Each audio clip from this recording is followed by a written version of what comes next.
international growth and globalization, economic and business aspects have become essential elements that are carried out by every country, and Indonesia is no exception. To answer these challenges, the UPN Veteran Jakarta Faculty of Economic and Business provides international quality education in generating outstanding, innovative, competitive human resources with the identity of national defense for the development of Indonesian society.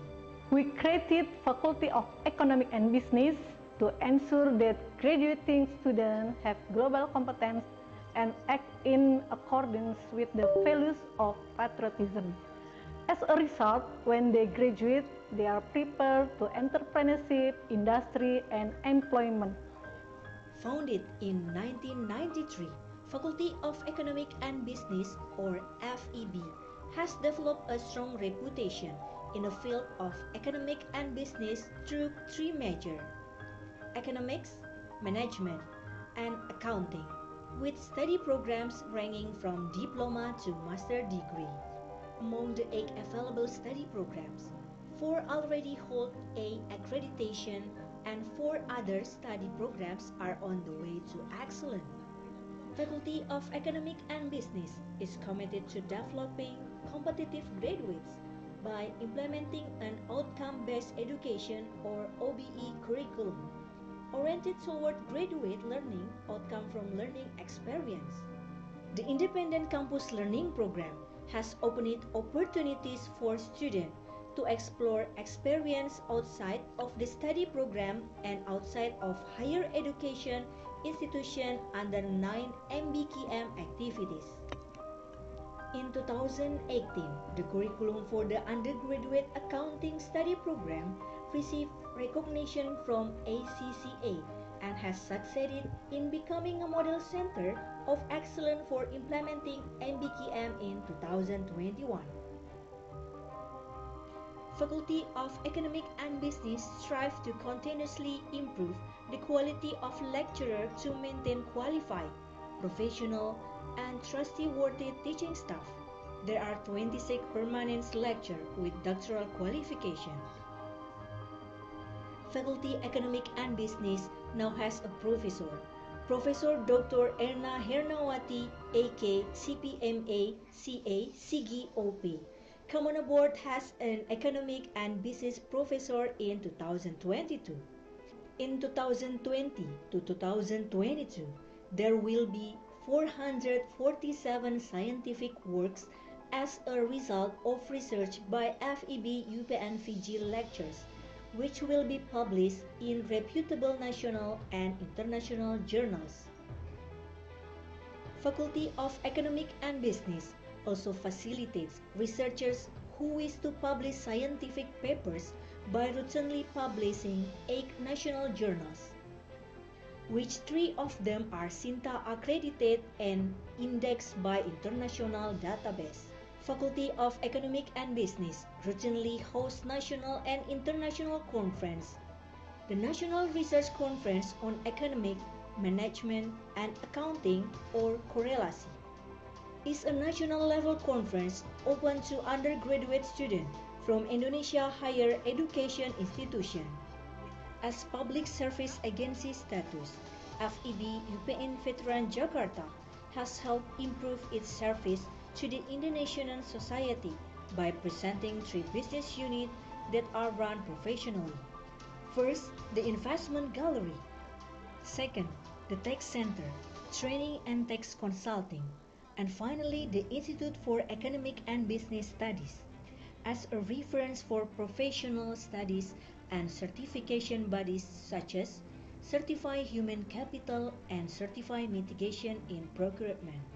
FEB takes advantage of digital technology by offering mass classroom and smart classroom facilities that allow for the combination of offline and online learning.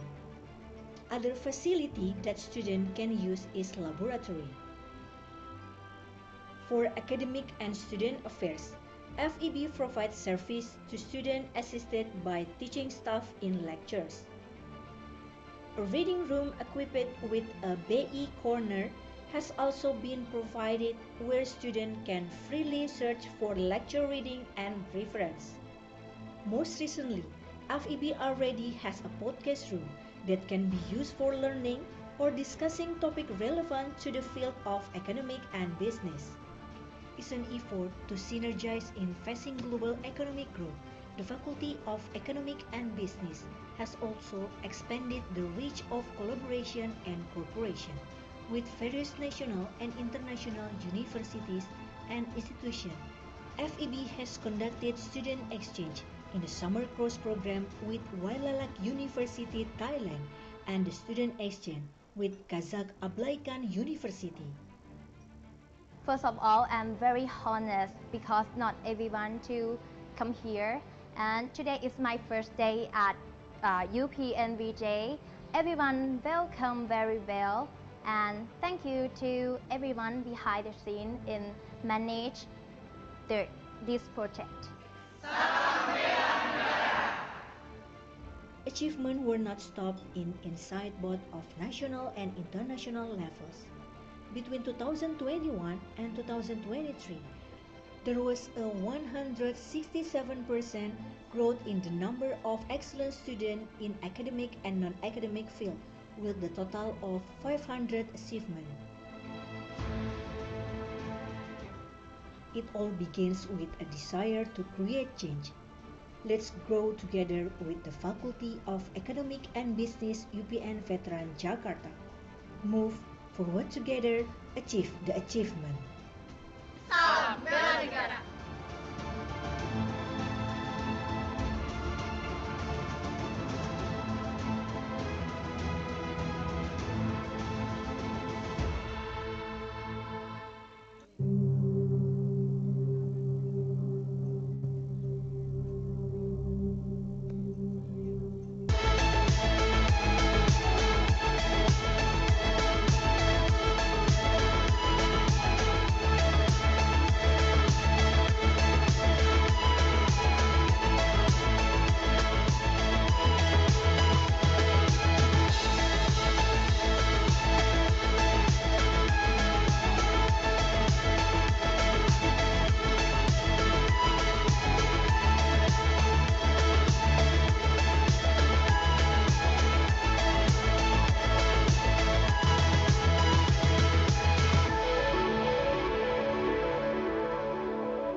Of national growth and globalization, economic and business aspects have become essential elements that are carried out by every country, and Indonesia is no exception. To answer these challenges, the UPN Veteran Jakarta Faculty of Economic and Business provides international quality education in generating outstanding, innovative, competitive human resources with the identity of national defense for the development of Indonesian society.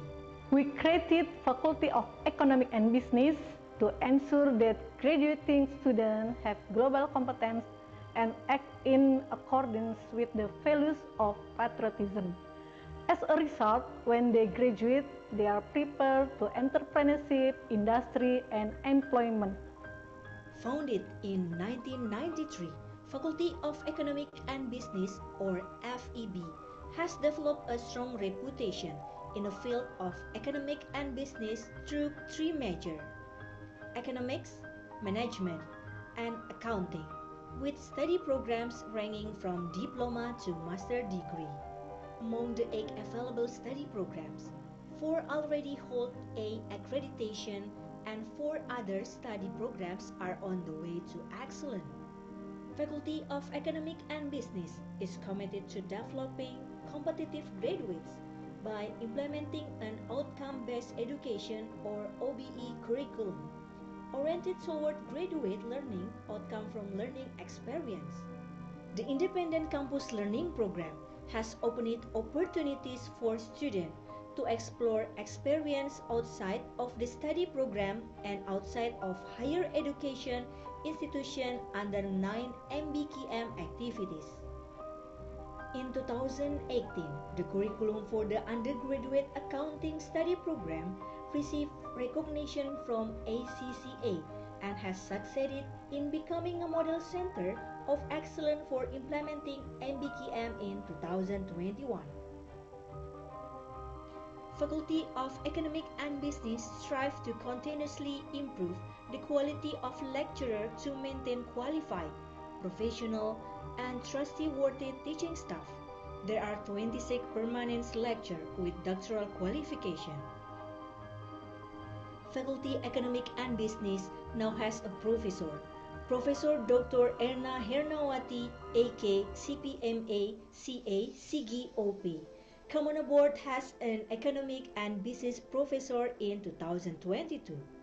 In 2020 to 2022, there will be 447 scientific works as a result of research by FEB UPNVJ lectures, which will be published in reputable national and international journals.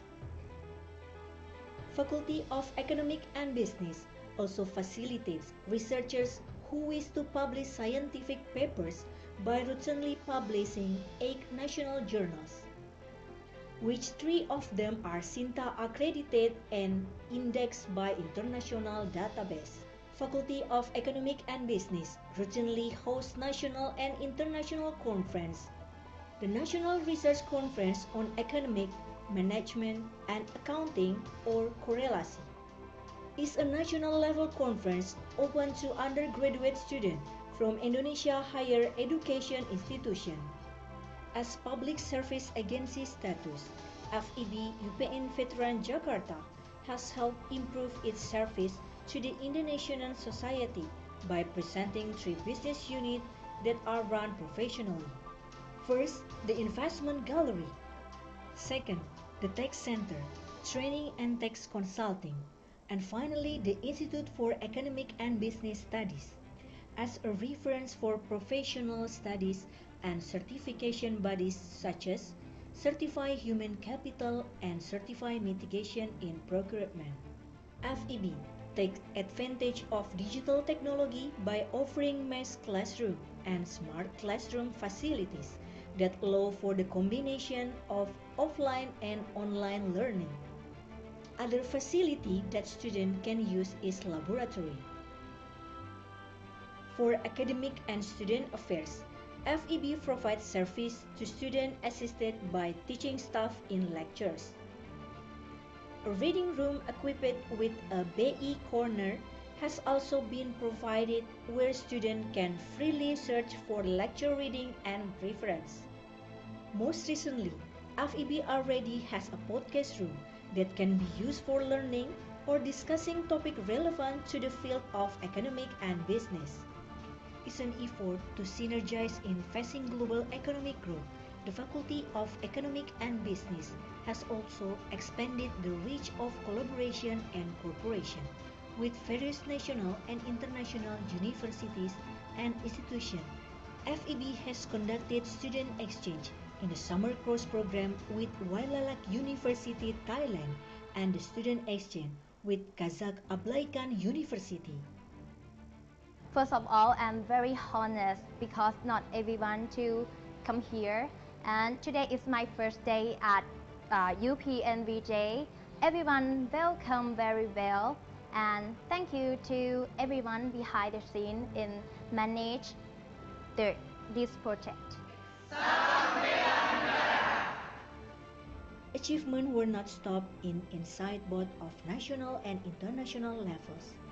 Between 2021 and 2023, There was a 167% growth in the number of excellent students in academic and non-academic field, with the total of 500 achievements.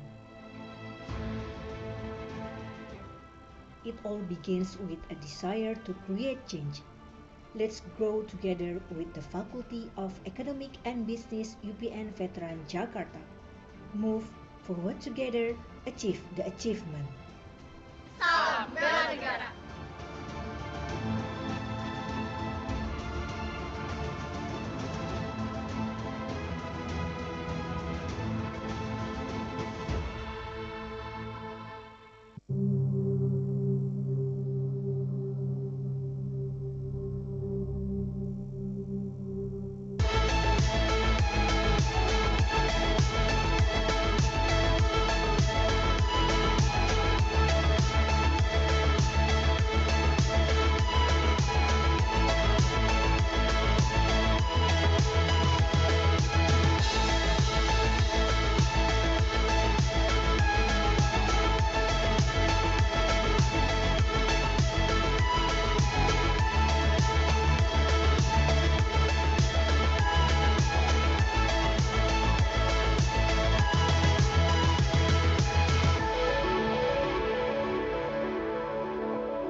Welcome to FEB.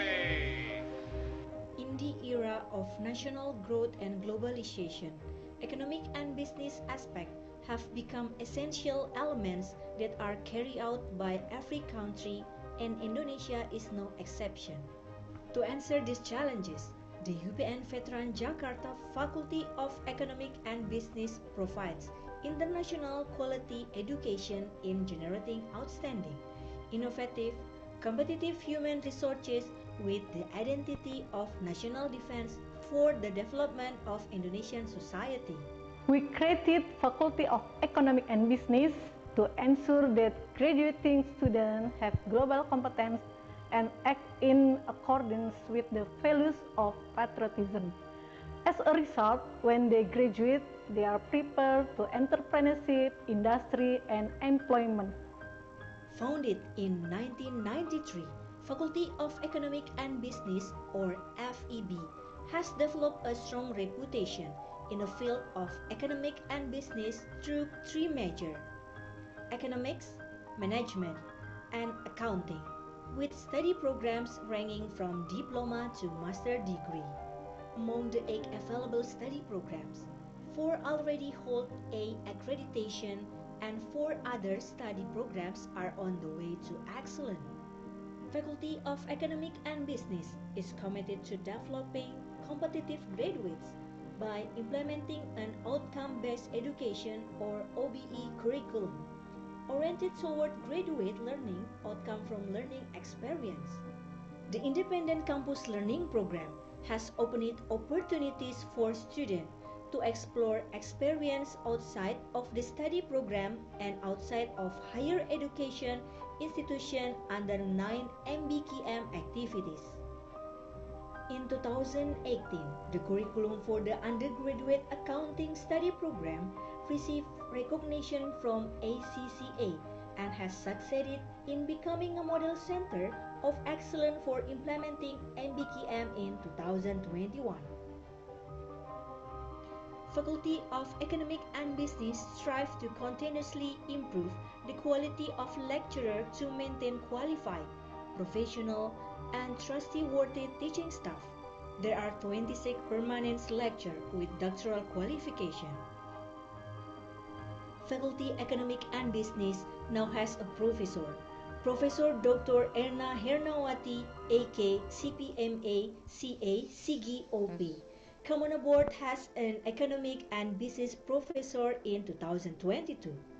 In 2020 to 2022, there will be 447 scientific works as a result of research by FEB UPNVJ lectures, which will be published in reputable national and international journals. Faculty of Economic and Business also facilitates researchers who wish to publish scientific papers by routinely publishing 8 national journals, which 3 of them are CINTA accredited and indexed by international database. Faculty of Economic and Business routinely hosts national and international conference. The National Research Conference on Economic, Management and Accounting, or Correlasi, is a national level conference open to undergraduate students from Indonesia higher education institution. As public service agency status, FEB UPN Jakarta has helped improve its service to the Indonesian society by presenting 3 business units that are run professionally. First, the Investment Gallery. Second, the Tax Center, Training and Tax Consulting. And finally, the Institute for Economic and Business Studies, as a reference for professional studies and certification bodies such as Certify Human Capital and Certify Mitigation in Procurement. FEB takes advantage of digital technology by offering mass classroom and smart classroom facilities that allow for the combination of offline and online learning. Other facility that students can use is laboratory. For academic and student affairs, FEB provides service to students assisted by teaching staff in lectures. A reading room equipped with a BE corner has also been provided where students can freely search for lecture reading and reference. Most recently, FEB already has a podcast room that can be used for learning or discussing topics relevant to the field of economic and business. It's an effort to synergize in facing global economic growth. The Faculty of Economic and Business has also expanded the reach of collaboration and cooperation with various national and international universities and institutions. FEB has conducted student exchange in the summer course program with Wailalak University, Thailand, and the student exchange with Kazakh Ablaikan University. First of all, I'm very honest because not everyone to come here, and today is my first day at UPNVJ. Everyone welcome very well, and thank you to everyone behind the scene in manage this project. Achievements were not stopped inside both of national and international levels.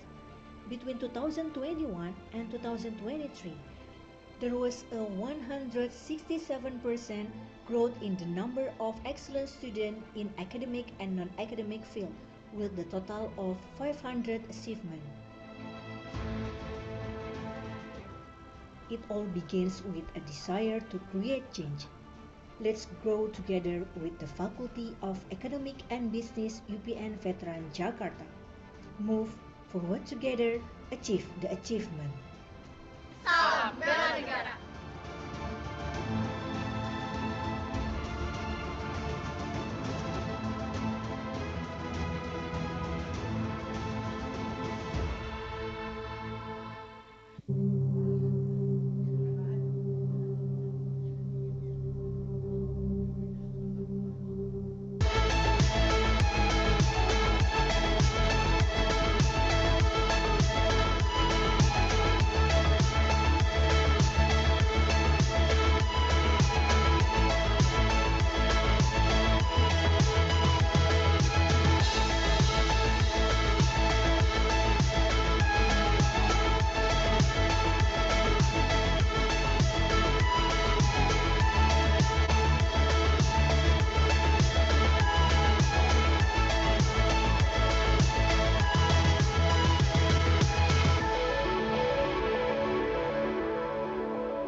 international growth and globalization, economic and business aspects have become essential elements that are carried out by every country, and Indonesia is no exception.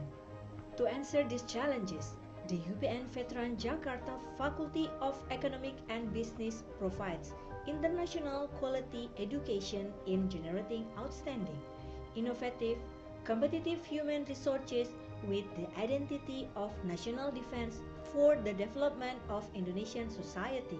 We created Faculty of Economic and Business to ensure that graduating students have global competence and act in accordance with the values of patriotism. As a result, when they graduate, they are prepared to entrepreneurship, industry, and employment. Founded in 1993, Faculty of Economic and Business, or FEB, has developed a strong reputation in the field of economic and business through three major: economics, management, and accounting, with study programs ranging from diploma to master degree. Among the 8 available study programs, 4 already hold A accreditation and 4 other study programs are on the way to excellence. Faculty of Economic and Business is committed to developing competitive graduates by implementing an outcome-based education or OBE curriculum oriented toward graduate learning outcome from learning experience. The Independent Campus Learning Program has opened opportunities for students to explore experience outside of the study program and outside of higher education institution under 9 MBKM activities. In 2018, the curriculum for the undergraduate accounting study program received recognition from ACCA and has succeeded in becoming a model center of excellence for implementing MBKM in 2021. Faculty of Economic and Business strive to continuously improve the quality of lecturer to maintain qualified, professional, and trustworthy teaching staff. There are 26 permanent lecturers with doctoral qualification. Faculty Economic and Business now has a professor, Professor Dr. Erna Hernawati, AK CPMA, CA, CG, OP. Come on board has an Economic and Business professor in 2022. In 2020 to 2022, there will be 447 scientific works as a result of research by FEB UPNVJ lectures, which will be published in reputable national and international journals. Faculty of Economic and Business also facilitates researchers who wish to publish scientific papers by routinely publishing 8 national journals, which 3 of them are CINTA accredited and indexed by international database. Faculty of Economic and Business routinely hosts national and international conferences. The National Research Conference on Economic, Management, and Accounting, or Correlasi, is a national level conference open to undergraduate students from Indonesia higher education institution. As public service agency status, FEB UPN Veteran Jakarta has helped improve its service to the Indonesian society by presenting 3 business units that are run professionally. First, the Investment Gallery. Second, the Tax Center, Training and Tax Consulting. And finally, the Institute for Economic and Business Studies, as a reference for professional studies and certification bodies such as Certify Human Capital and Certify Mitigation in Procurement. FEB takes advantage of digital technology by offering mass classroom and smart classroom facilities. Recording in that progress. allow for the combination of offline and online learning. Other facility that students can use is laboratory. For academic and student affairs, FEB provides service to students assisted by teaching staff in lectures. A reading room equipped with a BE corner has also been provided where students can freely search for lecture reading and reference. Most recently, FEB already has a podcast room that can be used for learning or discussing topics relevant to the field of economic and business. Is an effort to synergize in facing global economic growth. The Faculty of Economic and Business has also expanded the reach of collaboration and cooperation with various national and international universities and institutions. FEB has conducted student exchange in the summer course program with Wailalak University, Thailand, and the student exchange with Kazakh Ablaikan University. First of all, I'm very honest because not everyone to come here, and today is my first day at UPNVJ. Everyone welcome very well, and thank you to everyone behind the scene in manage this project. Achievements were not stopped inside both of national and international levels. Between 2021 and 2023, there was a 167% growth in the number of excellent students in academic and non-academic field, with the total of 500 achievements. It all begins with a desire to create change. Let's grow together with the Faculty of Economic and Business UPN Veteran Jakarta. Move forward together, achieve the achievement. Salam bela negara.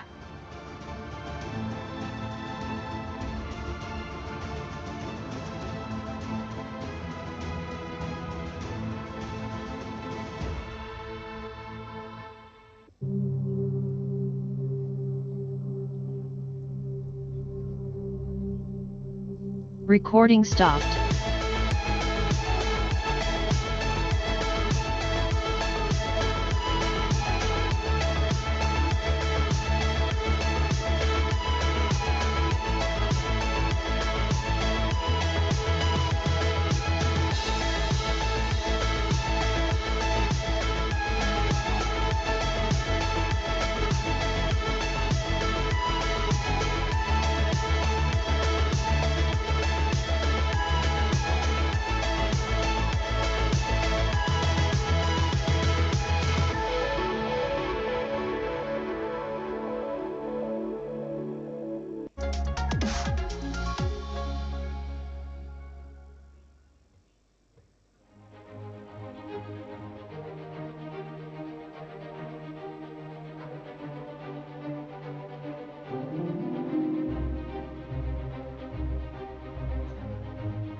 Welcome to FEB.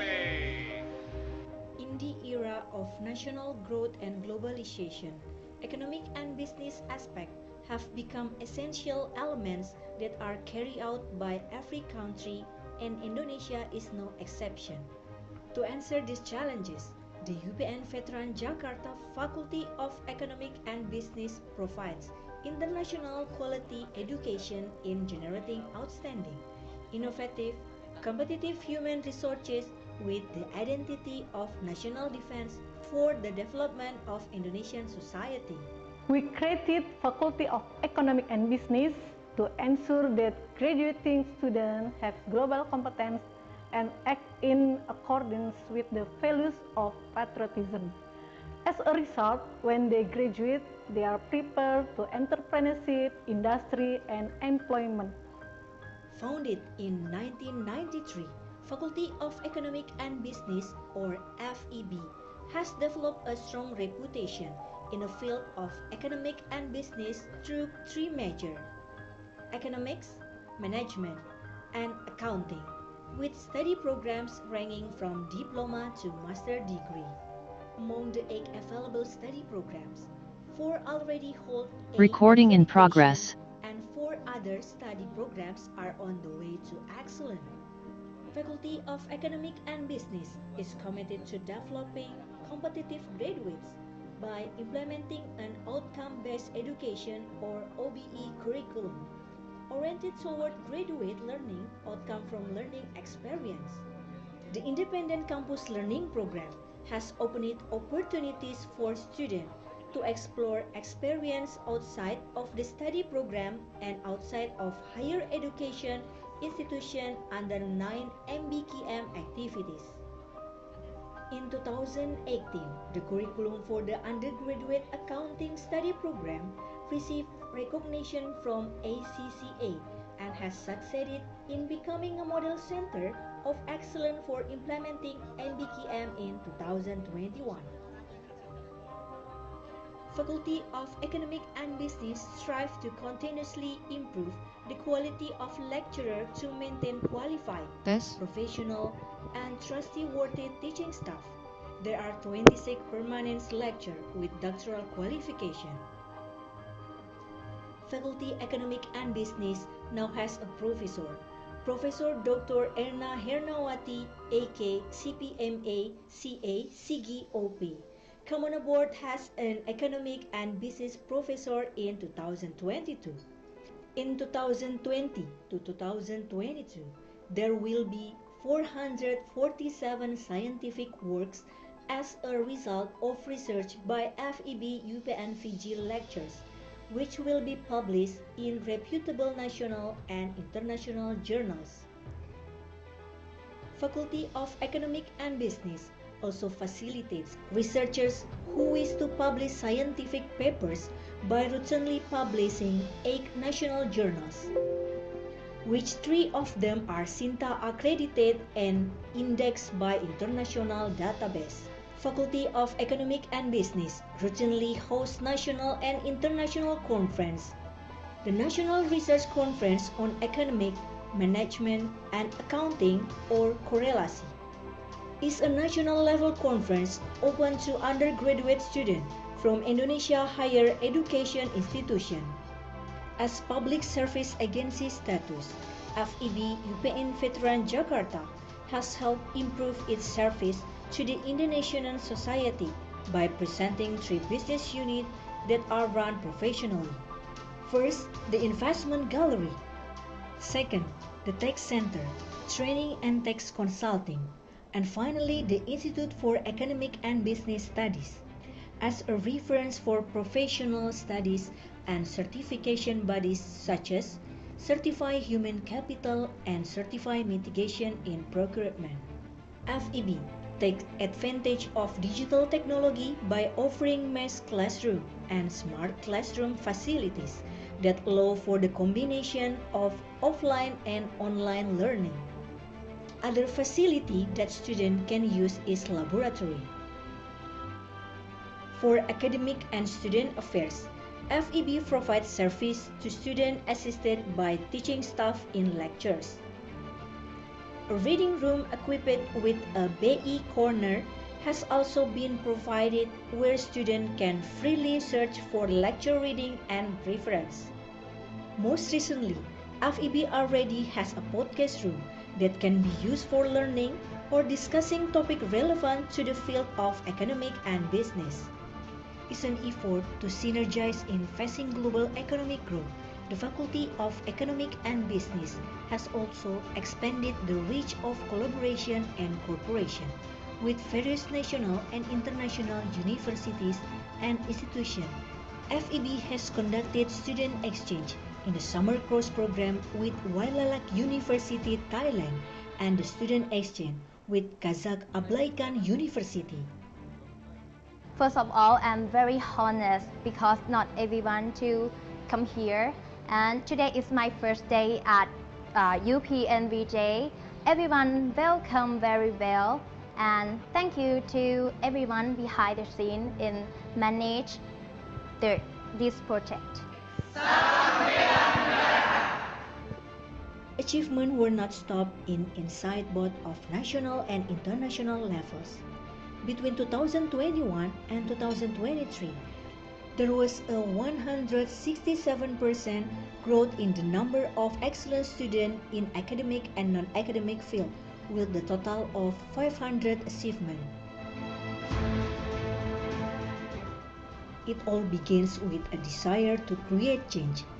Let's grow together with the Faculty of Economic and Business UPN Veteran Jakarta. Move forward together, achieve the achievement. Salam bela negara.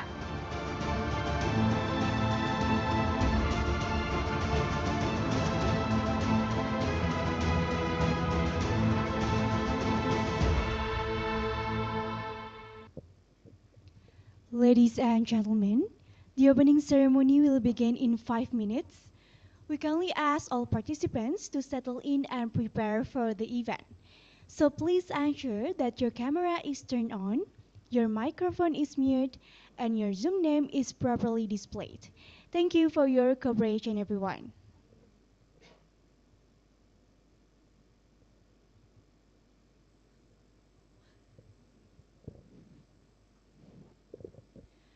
Assalamualaikum warahmatullahi wabarakatuh. Good morning, ladies and gentlemen. We are delighted to welcome you to Faculty of Economy and Business UPN Veteran Jakarta. Today, we come together for the opening ceremony of the 5th Jakarta Economic Sustainability International Conference Agenda, or JESICA 2025. With the theme of innovation, digitalization, and sustainability, shaping the future of global economy and business. My name is Azahra, and I'm truly honored and delighted to be your master of ceremony for the entire program of today's conference. I hope everyone feels excited as I'm feeling today. So ladies and gentlemen, before we begin our event, let's be reciting Basmalah together. Bismillahirrahmanirrahim. Ladies and gentlemen, today's event wouldn't have possible without the support of our sponsor. We would also like to express our appreciation to our event sponsor, PT Bank Syariah Indonesia Branch Jakarta Fatmawati II, and PT Batik Konsultasi Indonesia for their support and contribution to the success of JESICA 2025. It is an honor to welcome the distinguished guests, the Dean of Faculty of Economic and Business UPN Veteran Jakarta, Dr. Jubaida SMM, Chairman of JESICA 2025, Mrs. Prinsita Nabila Marampahlawan SMMSC. We are also honored to be joined by our esteemed invited speakers, Mr. Rezzy Caraka as researcher at BRIN and CYUT, Professor Marcelo Echaque Pastore from Universidad Americana, Mr. Rian Harseno Ph.D. from Kyungsung University, and Professor Dr. Rozainun Haji Abdul Aziz P.M.K. CIM as Accounting ASEAN Education Workgroup at UniKL Business School. We also extend our warm greetings to all presenters and participants joining us today. This conference brings together academia, researchers, business leaders, and practitioners dedicated to advancing global economic sustainability. May today's discussion inspire innovation and collaboration. Throughout this event, we will also be hearing presentations from international speakers covering cutting-edge and insightful topics. Ladies and gentlemen, to officially open today's ceremony, we kindly invite you to remain seated respectfully for the national anthem of Indonesia, Indonesia Raya, followed by our university anthem, Mars Bela Negara.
everyone.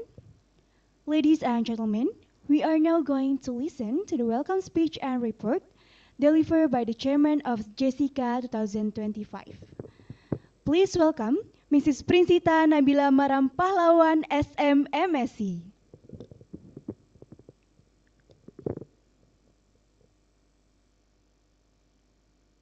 Alright, Assalamualaikum warahmatullahi wabarakatuh. Om Swastiastu, Namo Buddhaya, Salam Kebajikan. Good morning and welcome to everyone who has joined us virtually. The Honorable Dean of the Faculty of Economic and Business, Universitas Pembangunan Nasional Veteran Jakarta, distinguished speakers, respected guests, fellow researchers, and participants from all around the globe, welcome. First and foremost, let us express our deepest gratitude to God Almighty, because it is by His grace and blessings that we can gather here today, virtually, for the 5th Jakarta Economic Sustainability International Conference Agenda, JESICA 2025. Ladies and gentlemen, as we navigate an increasingly dynamic era for globalizations, economics, and business are undergoing a profound transformation. We are witnessing an acceleration in innovation, a massive wave of digitalizations, and a fundamental shift towards sustainability. These are not fleeting trends, they are the pillars shaping the future of our global economy. Recognizing this pivotal moment, the 5th JESICA proudly presents the theme of innovation, digitalization, and sustainability, shaping the future of the global economy and business. As we have chosen this theme because we believe that the synergy between these three dimensions, innovations, digitalization, and sustainability, is the key to creating a global economic future that is resilient, inclusive, and competitive. Then allow me to present a brief report on this convening for this year's conference. As for this year's conference is designed as a premier international academic forum for scholars, researchers, and practitioners to present their latest findings and foster cross-border collaboration. This event is held virtually via Zoom meeting today, Thursday, December 4th, 2025. We are truly honored to host 4 distinguished experts from various disciplines and countries who will lead our plenary session this morning. First, we have Mr. Rezzy Caraka, an associate researcher at BRIN and a professor at CYUT Taiwan, who will shed light on digitalization and AI. Then second, we have Professor Marcelo Echaque Pastore from Universidad Americana, who will share insights on economics. Third, we have Mr. Rian Harseno discussing the vital role of entrepreneurship. And last but not least, we have Prof. Dr. Rozainun Haji Abdul Aziz from UniKL Business School, who will address current issues in accounting. Following the plenary session, we will proceed with parallel sessions in the afternoon, focusing on 3 main scopes: management, accounting, and economics. The enthusiasm for this year's conference has been remarkable. The papers presented today address critical topics ranging from strategic management in the digital era and green business to fintech and ESG disclosure. The success of this event would not be possible without the hard work and support of many.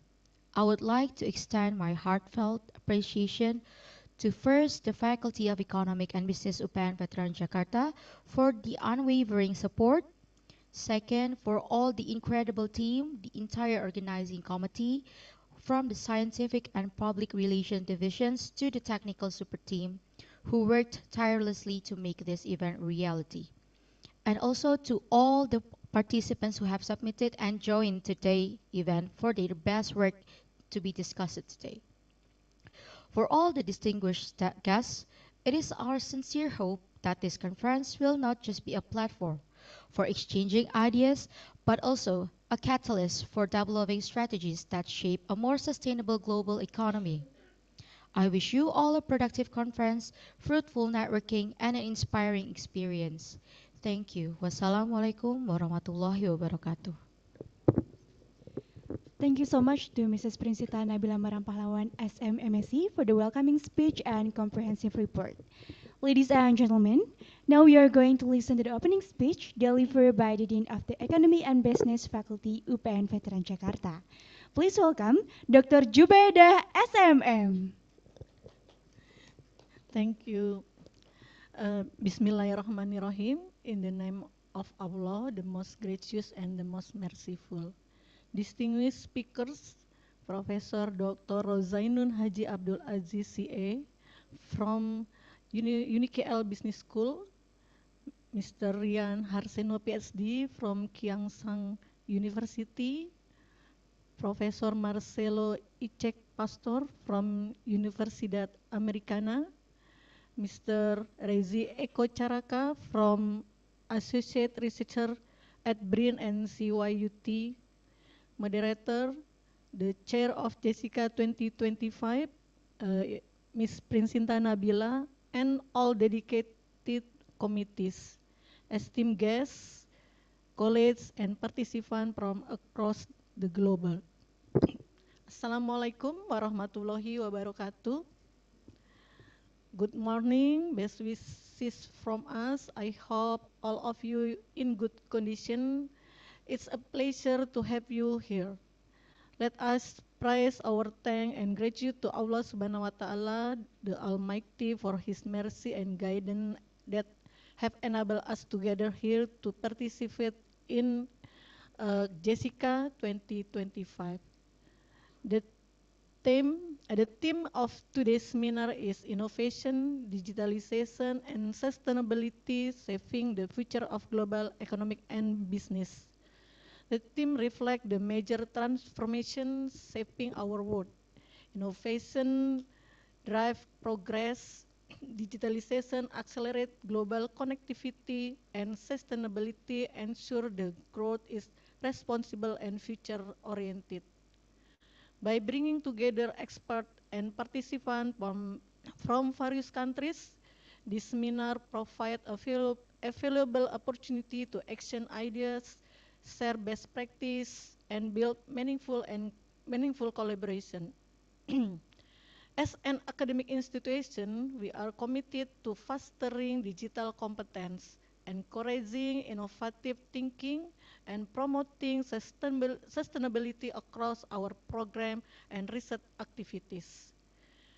We hope this seminar will inspire new insight and contribute to a deeper understanding of the global economic and business landscape. Thank you to all speakers, partners, and the organizing committees for making this event possible. I wish everyone a productive and insightful discussion. Thank you so much for the attention. Wabillahi taufiq walhidayah. Wassalamualaikum warahmatullahi wabarakatuh. Thank you so much to Dr. Jubaidah SMM for the inspiring opening remarks. Ladies and gentlemen, let's take a moment to watch the teaser video of JESICA 2025. Please everyone have a look at the screen. In just a moment, we will enter a global meeting space. A space where new ideas are born, networks are built, and the future of the world's economy is being shaped here today with you.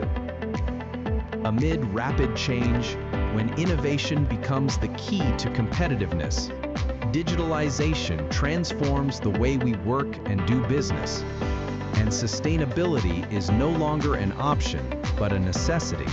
We are challenged not only to follow the flow, but to help shape its direction. JESICA 5, Jakarta Economics Sustainability International Conference Agenda 2025 comes with the theme Innovation, Digitalization, and Sustainability, Shaping the Future of Global Economy and Business. Today, academics, researchers, practitioners, policymakers, and students gather in one international forum, sharing their best research, experiences, and insights on how innovation, digital technology, and sustainability can drive an economy and business landscape that is more resilient, inclusive, and globally competitive.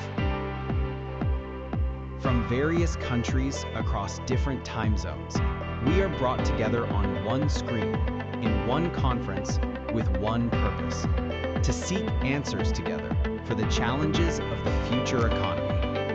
Imagine data-driven and AI-powered business strategies, accounting and finance that are increasingly transparent and digital, economic policies that support environmental sustainability and social welfare, and a young generation ready to become drivers of change. You will find all of that in today's plenary sessions, discussions, and paper presentations. Get ready to listen, take notes, engage in discussion, and perhaps discover new inspiration that will change the way you see the future of economy and business.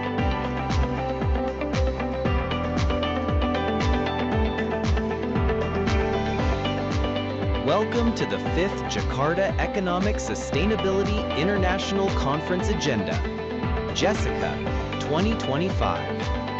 Let us bring to life innovation, digitalization, sustainability, shaping the future of global economy and business together.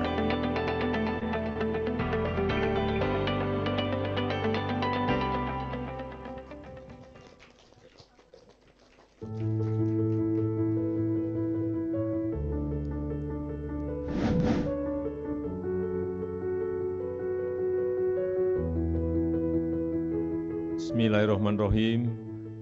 Assalamualaikum warahmatullahi wabarakatuh. Industri keuangan syariah adalah raksasa yang sedang tidur. Saat ini, pemerintah memiliki concern besar untuk membangkitkan raksasa ini. Salah satunya dengan membangun satu bank syariah terbesar di Indonesia. Sederhananya, semua aset bank syariah milik negara akan dilebur menjadi satu untuk melahirkan bank syariah raksasa. Total 3 aset bank syariah BUMN yaitu BRI Syariah, Bank Syariah Mandiri, dan BNI Syariah sampai semester pertama 2020 adalah 214 triliun rupiah. Sebuah angka yang besar.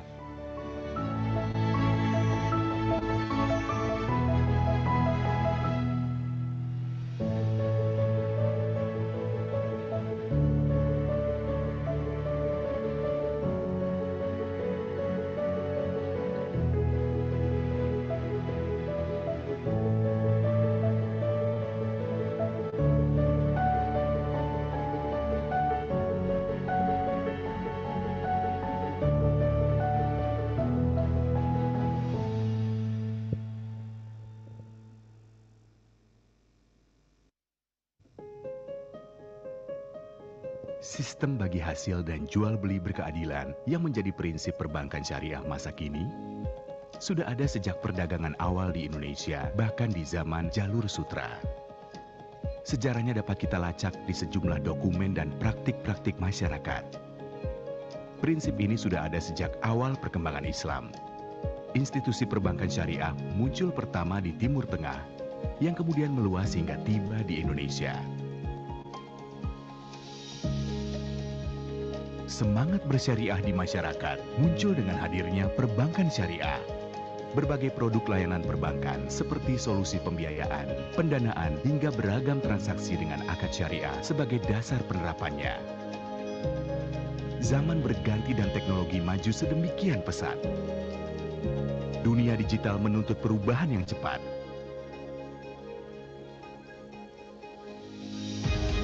Bank syariah yang modern tak lagi hanya mengandalkan loyalitas dan eksklusivitas umat. Pelayanan profesional yang inklusif serta inovasi produk dan fitur harus menjadi keunggulan kompetitif dalam meraih laba tanpa melupakan zakat korporasinya. Untuk itulah kami hadir hasil sinergi dari 3 bank syariah besar dan bertransformasi menjadi bank syariah yang modern untuk memenuhi berbagai kebutuhan dan seluruh lapisan masyarakat yang beragam, serta memiliki visi global. Semuanya demi memajukan ekonomi seluruh umat dan meraih berkah bagi seluruh alam semesta. Karena Bank Syariah Indonesia percaya inilah nilai-nilai Indonesia demi memajukan ekonomi umat. Bank Syariah Indonesia.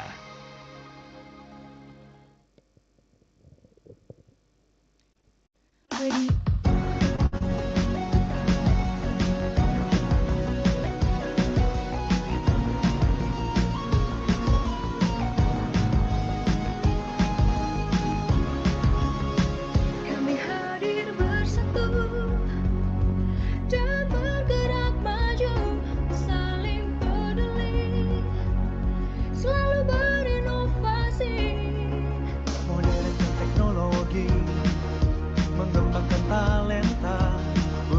Mulia untuk Indonesia. Kami bersatu, inklusif dan terbuka, selalu bergerak maju, universal untuk semua, mengembangkan talenta, berakhlak mulia. Kami bersama untuk Indonesia. Kami bersatu dalam hasana, bersatu untuk membawa faedah, bersatu untuk terus mengalirkan berkah, satu untuk umat, Bank Syariah Indonesia.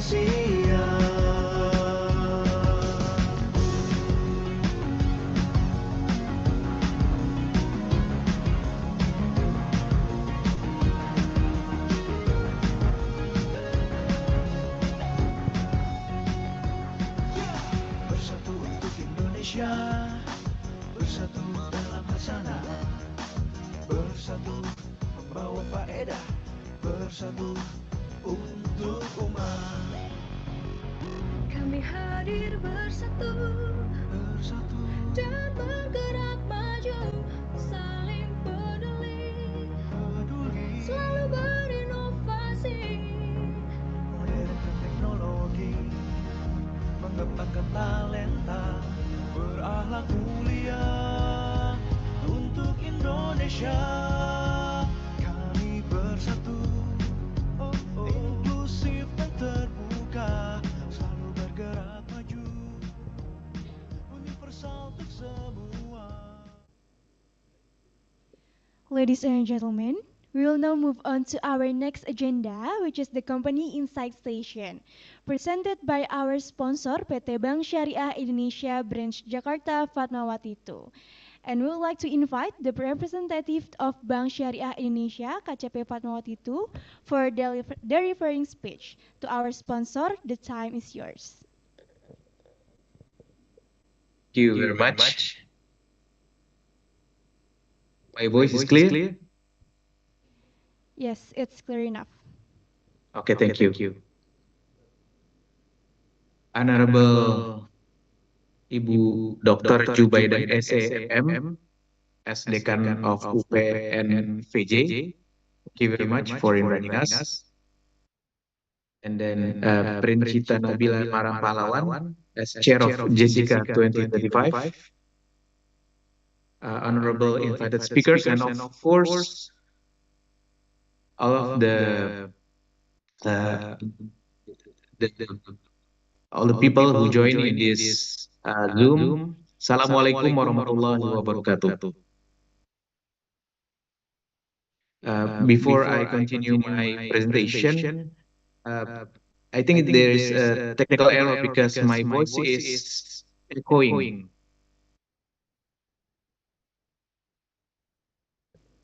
Maybe the operator can help about it. But it's clear here. I can hear it's you. It's clear here? Yes, it's clear. Okay, I can okay. hear you enough. Okay.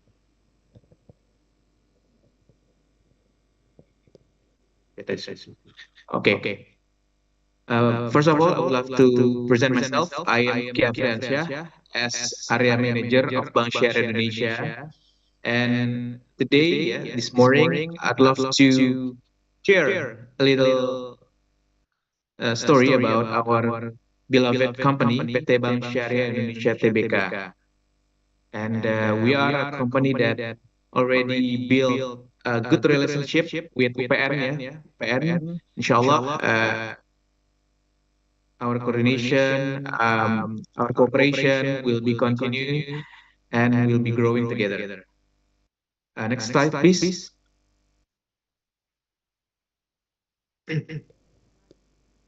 Okay. Before we go through to the profile, I would love to share this data, this information. If we see the two quadrant, we have a quadrant in 2014 and quadrant in 2024. This represent the segment of our customer. Yeah. Okay. If you see in the right box, which color with blue, there's it's written universalis and conformis. Those segment are our segment targeted. Yeah. Because if we see the y-axis, it represents the spiritual value. But if you see the x-axis, it represents the functional and emotional values, which means there are customer who has preference in deciding something, in deciding of consuming something. They will decide by the functional aspect and the spiritual aspect. So if you see the segment universalis and the segment of conformis, those are our main target. And what is good news for us, because between 2014 and 2024, there is an increase of those segments, which make our business in Bank Syariah will be growing because we have more opportunity in our industry. So this is our basic main target, which will become our customer base. Okay, next please. And as for our milestone, Bank Syariah Indonesia, we are born in 1st February 2021. And if you know before, our former legacy consists of 3 main Syariah bank in Indonesia: Mandiri Syariah, BNI Syariah, BRI Syariah. And then we merged in 2021 as one entity. And now our shareholder structure, we are owned by government. The government have its own share, and the share by the nation bank, like Mandiri, BNI, and BRI. And because we have a public shareholder, we also have that part or that portion also, 10% of public shareholder. Now we are very gratefully because we are officially announced by President of Republik Indonesia, Engineer Haji Joko Widodo, direct in Istana Negara. He announced by himself, and he declared that we have a very big Syariah bank in Indonesia. And not just stop that, because we have a dream, not just as a domestic bank, but also as a global bank. So in 2022, we have our first overseas branch. We have a representative office in Dubai, UAE, and that's become our first step into the global market. And Alhamdulillah, this year, President Prabowo Subianto also announced BSI as the first bullion bank or the golden bank in Indonesia. And coming soon, inshallah, we have already in our hand the license to open overseas branch in Jeddah, Saudi Arabia. Inshallah, please pray that we can manage quickly. So inshallah in 2026 we will open our second overseas branch, which is in Jeddah, Saudi Arabia. The main function is to facilitate and to service our pilgrimage from or Haji from Indonesia that go to Mecca. Inshallah, will be our this will be the second step for BSE in the global market. Okay, next please. As our distribution channel, we are the most widespread Syariah bank distribution channels in Indonesia. We have more than 1,000 branches all over Indonesia, from Sumatra, Kalimantan, Java, Sulawesi, and also in our eastern Indonesia. And we have also our digital channel distribution by our mobile banking and also our ATM and also from the other alternate channel. So will be our touch point for the customer wherever they are.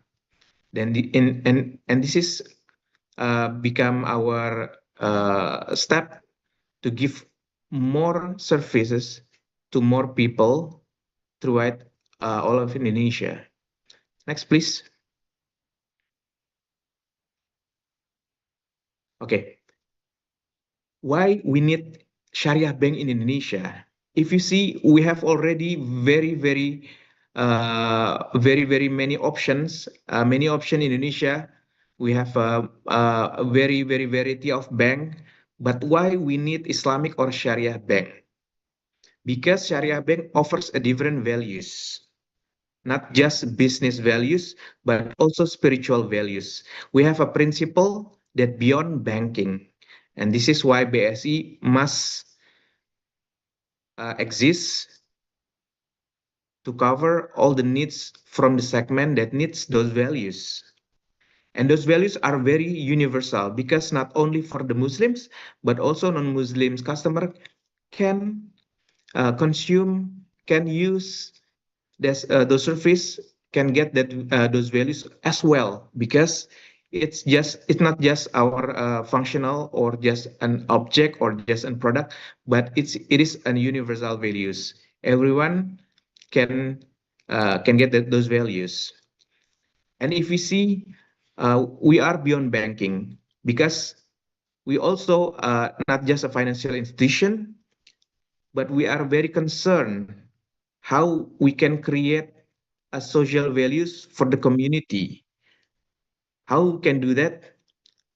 We give the society the positive impact, because we are not just creating business, but by creating business, we also creating a social aspect. Many our customer deliver their zakat, infak, sedekah, charity, or social fund from BSE to the community. We facilitate that. And not just also that, in our mobile banking, not just for transaction business, but you can use our spiritual features. For example, Buju Baida, for example, if you go to other country and you need to know where can I get pray, where is the nearest mosque, where's the nearest masjid. So Buju Baida, you don't need to download any Muslim application. You just only open Beyond, and there's a feature that shows where is the nearest mosque, which direction is the Qiblat is, and what is the prayer time in that country. So from our mobile banking application, we include all those features, the spiritual features, the social features, and also the financial features. So it is like a one-stop solution in our one grip or one hand. Okay, next please. Okay, this is the proof that BSE not just only concerned about how we can survive the business, how can we deliver the value for our shareholders, how can we create a profit, but also how can we make a positive impact to the environment, to the social. Okay, every year, Bank Syariah Indonesia create profit. Before it cut by tax, we carried 20.5% for zakat, corporation zakat, every year. So each time our profit increase, and as well our zakat will be increased also. And this is what is our objective by creating business. And you can see there are some photo image of our masjid. Yeah, this is our project that already we've been created for several years as our service to the community. By creating business, we also want to create a positive impact to the social and the environment. And Alhamdulillah also, we support also what the government told us to do about green financing, and how can we support the environment by using electronic vehicle. And also we have a green mark landmark building in Aceh. It's a huge building. It's one of the most tallest building in Aceh, but not just a building, but it's a green building. We use those building with very, very sophisticated technology that very less residue. We use our natural resources and etc. So this is our dedication to the Indonesia in the aspect of environmental, social, and governance. Okay, next, please. Okay, one of our uniqueness, BSI is not just a Sharia bank or not just any banking, but we have also as a bullion bank license. Bullion bank is a gold bank license, which means that Bank Syariah Indonesia have the license from the government to create product that related with the gold commodity. And we are the only bank that have this that license this year from Pak Prabowo, which means we can serve customer beyond banking. We can serve also something that not other bank can provide, which is gold. And this is one of our game changer this year, because from this license, from this new business model, we can create more and more profit from this product and commodity. We can create more customer, because for a customer, gold is something universal.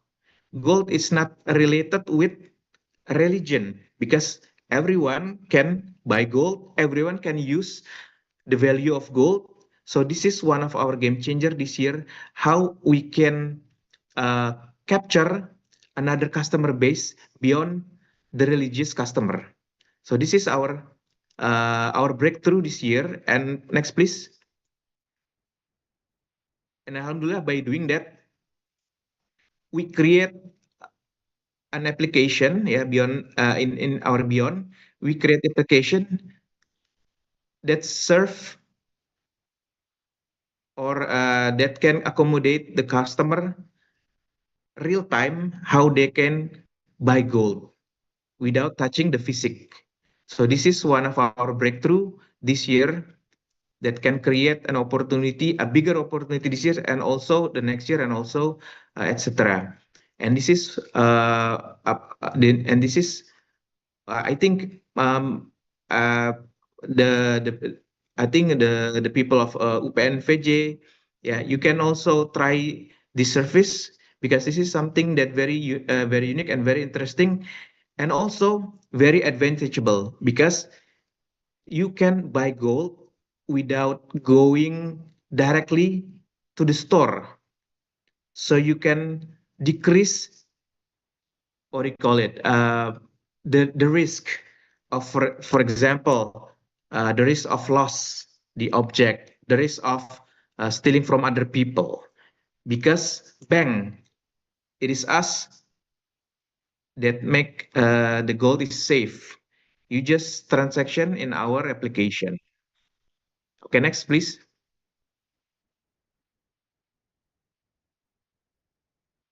Not just only gold, but this is one of our unique product because Bank Syariah Indonesia, we serve the activity of Hajj. So we have like more than 89% Muslim population in Indonesia. And so which means that many people need to be served to do Hajj. And to do Hajj, people need to have Hajj saving. And only Bank Syariah can serve that, not conventional bank. And this is one of our uniqueness. And we are very, very happy that we see more and more people open this saving account, which means they already make a prioritize to plan the Hajj financial, because we know that Hajj not just as what do you call it? We not Hajj. It's not just stop by having intention to go to Baitullah or to go to the Mecca, but we need also to prepare how we can go there by preparing financially. So this is what make us happy that more and more people in Indonesia are more concerned about this activity, more concerned to prepare the Hajj, the financial to Hajj from the early age. Okay, next, please. Okay, so this is the result. Alhamdulillah, we create more and more customer of Hajj and also customer of gold. Next, please. Okay, so this is for the for the ending. There is a video that show us as a bullion bank or as gold bank. And I hope that Bu Jubaida and also Bu Princita, Mbak Zahra, and also everyone who join in this Zoom, you can have this gold also by opening Bank Syariah Indonesia Beyond, and you create an account of gold. Can you show the video, please?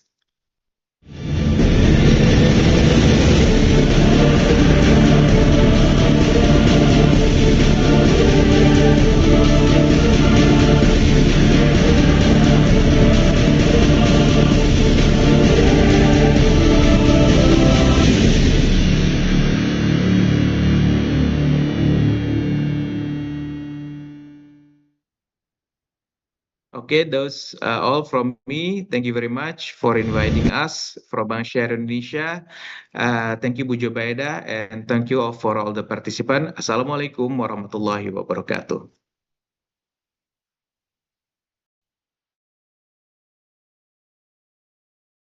From Bank Syariah Indonesia for delivering the outstanding company insight.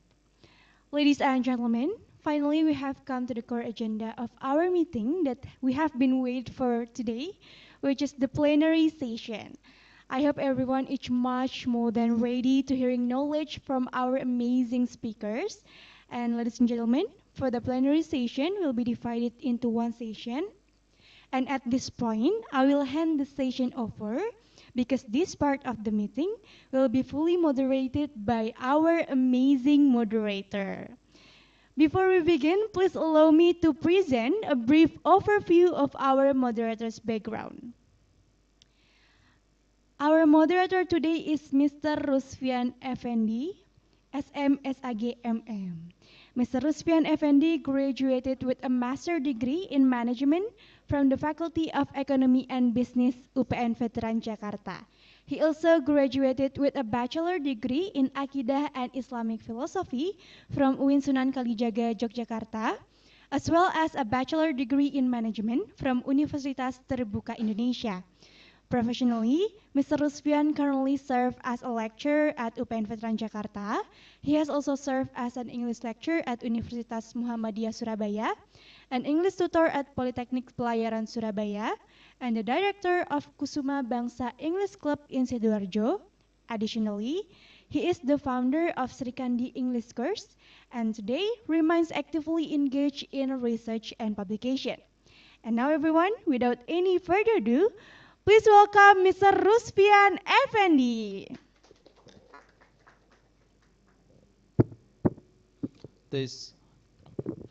All right, okay, thank you very much for Master of Ceremony who has given me time to take part of the session.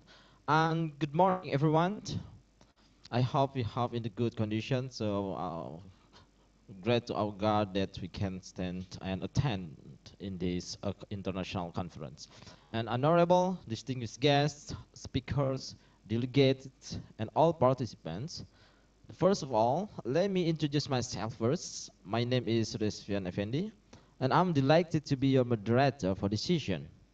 And everyone, welcome to the plenary session of the 5th Caraka Economic Sustainability International Conference Agenda, or we can call it JESICA 2025.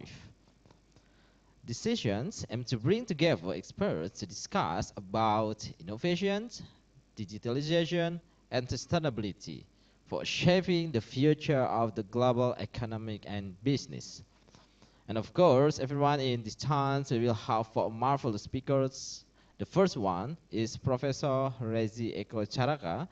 He is a researcher at BRIN and CYUT, and he will have the digitalization or AI topics. The second one, Professor Marcelo Pastore from Universidad Americana. He will focus on economics topics. The third one, Professor Rian Harseno, Ph.D. from Kyungsung University. And he will speak about entrepreneurship. And the last is Professor Dr. Rozainun Haji Abdul Aziz. She is from the Asian Accounting Education Workgroup and UniKL Business School, Malaysia. And she will talk about accounting. Okay, ladies and gentlemen, before we enter the plenary sessions, I would like to inform you about the regulation under which the conference will take place. Okay, and a speaker will have 20 to 25 minutes for their presentation. And of course, I kindly remind the speakers to adhere to this time limit to allow ample time for discussion. After all speakers have presented, we will proceed with a 20 minutes panel session. And last, we continue to have a 30-minute discussion session. Please hold your question until then. Okay, everyone, now our first speaker today is Professor Rezzy Caraka. And please, let me introduce you to our participants. Okay. And Professor Rezzy Caraka is a research professor. He graduated doctoral program, Ph.D. program in Informatics and Information Management from Chaoyang University of Technology, Taiwan. His dissertation focuses on fast estimation of interference for parameter complex model latent generalized linear model. And of course, it's very amazing information for you all that he is a top 2% AI researcher from Stanford University 2025. And now his activities is he is a lecturer at Telkom University at School of Economics, and then a lecturer at Faculty of Business and Economics, Universitas Terbuka. Okay, and now, before I give time for Mr. Rezzy, I want to greet Mr. Rezzy first. Good morning, Mr. Rezzy. Hello. Hello. Good morning. All right, how are you today? Never better, sir. How about you? Okay, I'm very great. Yeah. Okay, thank you, Mr. Rezzy, for your time and for valuable time for joining our international conference. And Mr. Rezzy, please welcome, and time is yours. Okay, thank you very much. I've experienced that my voice is echoing. Okay. Then let me share the screen. Is it clear enough, Pak Rusfian? Clear? May I start? Okay, of course. Okay, good. All right. Good morning, ladies and gentlemen. It's my pleasure to join you at the 5th JESICA agenda. and I'm really honored to be invited as the keynote speaker for the first session. Before we begin, I would like to a brief moment to acknowledge to our college, and the communities affected by the recent flash flood in the Aceh, North Sumatra, West Sumatra, and South Tapanuli. Our thoughts are with them, and we hope for the fast recovery. Because the first session is very important about the digitalization, and then I would like to express how the modern society operate, within digitalization. And my keynote today is titled with digitalizations, media dynamic, and the economic impacts. And let's form the MBG for question sentiment case. Why I brought this topic to this agenda? Because as we know that most of the the parties, for the abroad that want to invest to the Indonesia, they would like to see the political things. This is the most important, that they believe or not to invest their money to our country. Okay, why digital matters? Because we talked about the digital today. We're not talking about the supporting tools. We're talking about the core engine of the economic, and also the competitiveness, the way the business operate, and also the speed the market shift, and the way the value is created, and all this now is shifted by digital system. And also surprised that because I experienced teaching in Korea for the start 2021 until 2024, and back to Indonesia, and I experienced that once I buy the product in the small SMEs, they cannot bring the cash. I should use the Chris. It's good, because now this digitalizations they use for the e-money to do the transaction. So we're talking about the business transformation, and this business level digitalization has saved within the advantage to the basic requirement. Like the companies can adapt operate faster, and decision making with the real time, and the cost through the automation. Because for about the 2 and the 3 years we experienced about the digitalization, like how the companies direct access to the customer, understand the behavior, like the previous session from the Bank side Indonesia. To understand the behavior is more important, and also we can scale without the heavy the investment. And also from the multiple economic studies that I start to doing the meta-analysis, countries with a higher level of digital infrastructures can adopt a stronger GDP growth. Many research have already proven that theory, and which is very, very important. And then about the digital platforms, information inflow. As I said before with the first session, that before the private industry they want to invest their money into Indonesia, they would like to see first about the policy, and then about the political things. This because this is important. And if we saw about the data from the Microsoft that launched about the 2020 Digital Civility Index DCI, it can be funny because most of netizen too much offensive using the social media and make the comment like the frugal in the social media. And because now the digital platforms completely changes how information is moved. For example, that if we saw the news, and then there's quite be fast to change the information. And also because this is the AI quite be safe changes, and there's no editorial filter, and also no time delay. Everything is just instant. Like the peer-to-peer distribution. And what makes it most intense is the algorithm push. The platform amplify contents that triggers engagement, and the emotionally charged, like the negative things, and also the positive things, like the travel the fastest. And once something gains fractions, the feedback loop make it explode. That's why we should maintain our social media not to be offensive. Using our social media account. And then about the case introductions about the MBG food, the positioning incident. Why it is matters? Because from this part that discuss is not about the severity even itself. It's about the how fast the narrative, how the ecosystem shape our public perception. Because we believe what we want to believe if we using that kind of the social media. Yeah, that's why the mention, because from this characteristic that from everything that our governments do, maybe that have the two part, from the good side or the bad side. Yeah, everything's not can be good. Yeah, they also have the on side to believe what they want to believe. Yeah, what it matters, because everything's about the value lies with the translation. Yeah, how how digital conversations evolve. Yeah, how the quickly sentiments surface, and also what business need to anticipate, and the work where one the incidents can go viral within the hours. Yeah, viral can change the policy.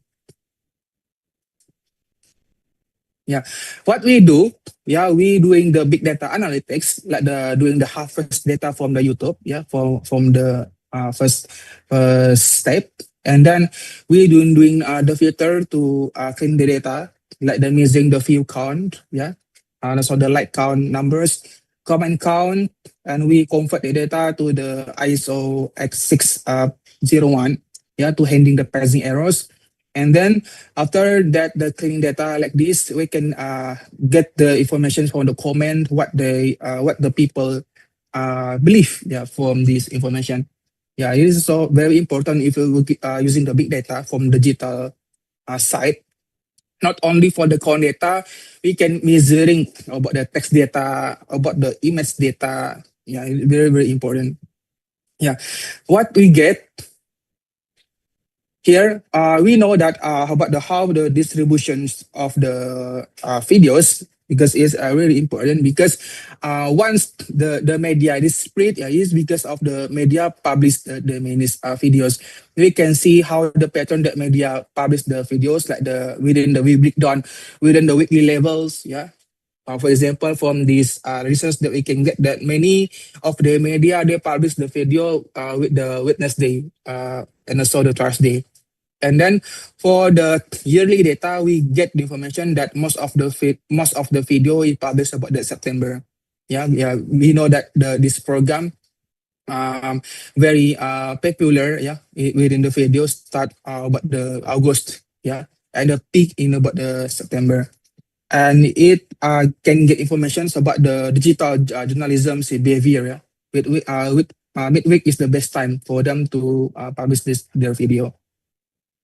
And how about dominant channels? Yeah, because we know that most of the media, yeah, they are spread through the mainstream channels. Yeah, not the fringe sources.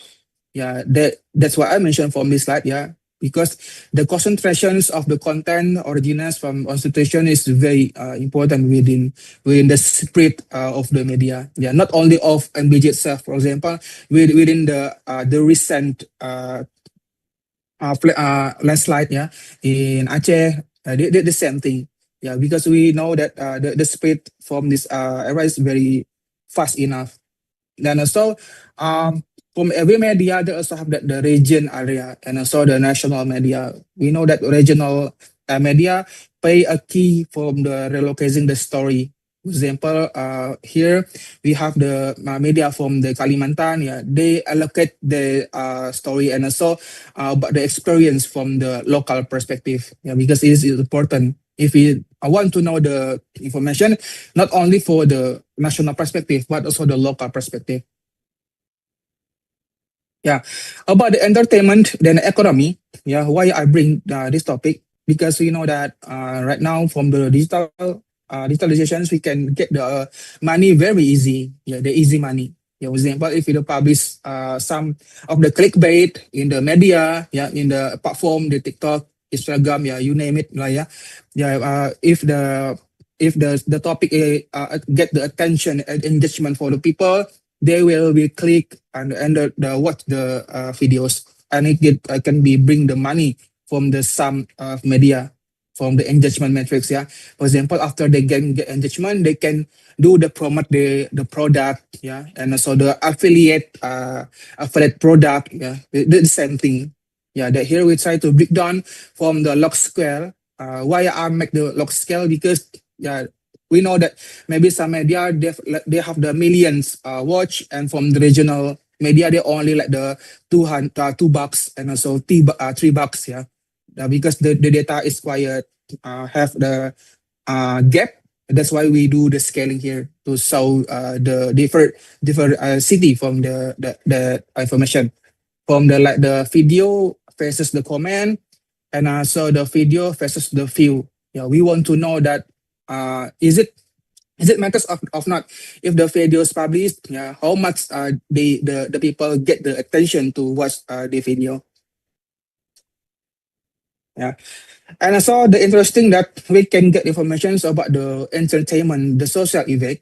Yeah, here we make the analysis, but within the using the latent record allocation within the text mining. Yeah, we break down that how the sentiment score within the left side from the negative sentiment, and so the right hand is about the positive sentiment.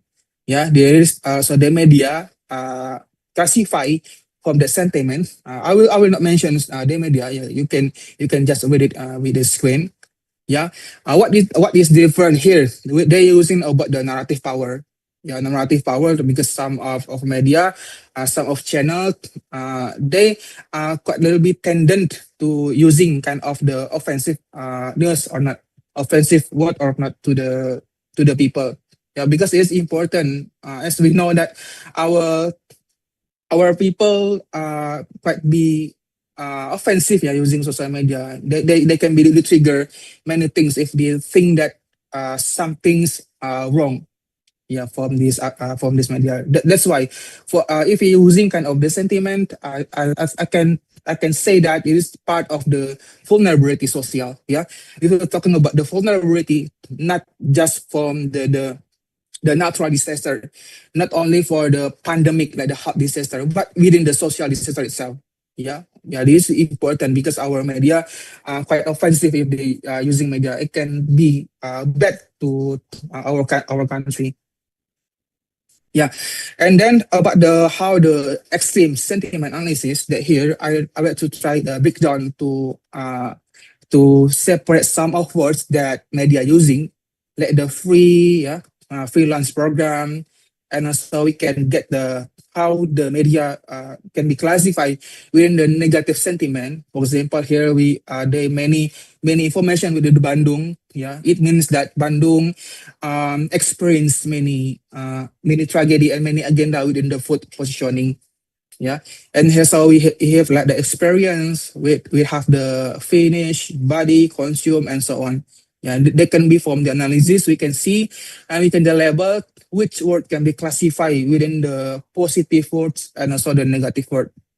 Yeah, and also how about the extreme sentiment? Yeah, from this extreme sentiment, then we try to large the scale from within the scale within the 0.75 and also -5. We can get the some of the media, the local media. Yeah, that's why I mentioned before. For many things that spread to the internet, you should be careful, yeah, to believe what you want to believe. Because some of the journalism can be using offensive word, yeah, to make the controversies and so the many accidents, yeah, from that perspective. Yeah, that's why from the digitalizations, yeah, we should be careful what we put on web. So I have also the experience because being WNE is very hard. Yeah, for this last 5 years experience. Yeah, yeah. I also just bet for Indonesia within the 2024. Yeah, within very the last year, and I also experiencing that many things happen in this country. Yeah. And this is the end of the my talk. Yeah, if you would like to explore more, feel free to reach me. Yeah, you can just go right to my Google Scholar, and if you think that some research fit with you and you need the data, you need the coding, yeah, within the R Python, I'm happy to help.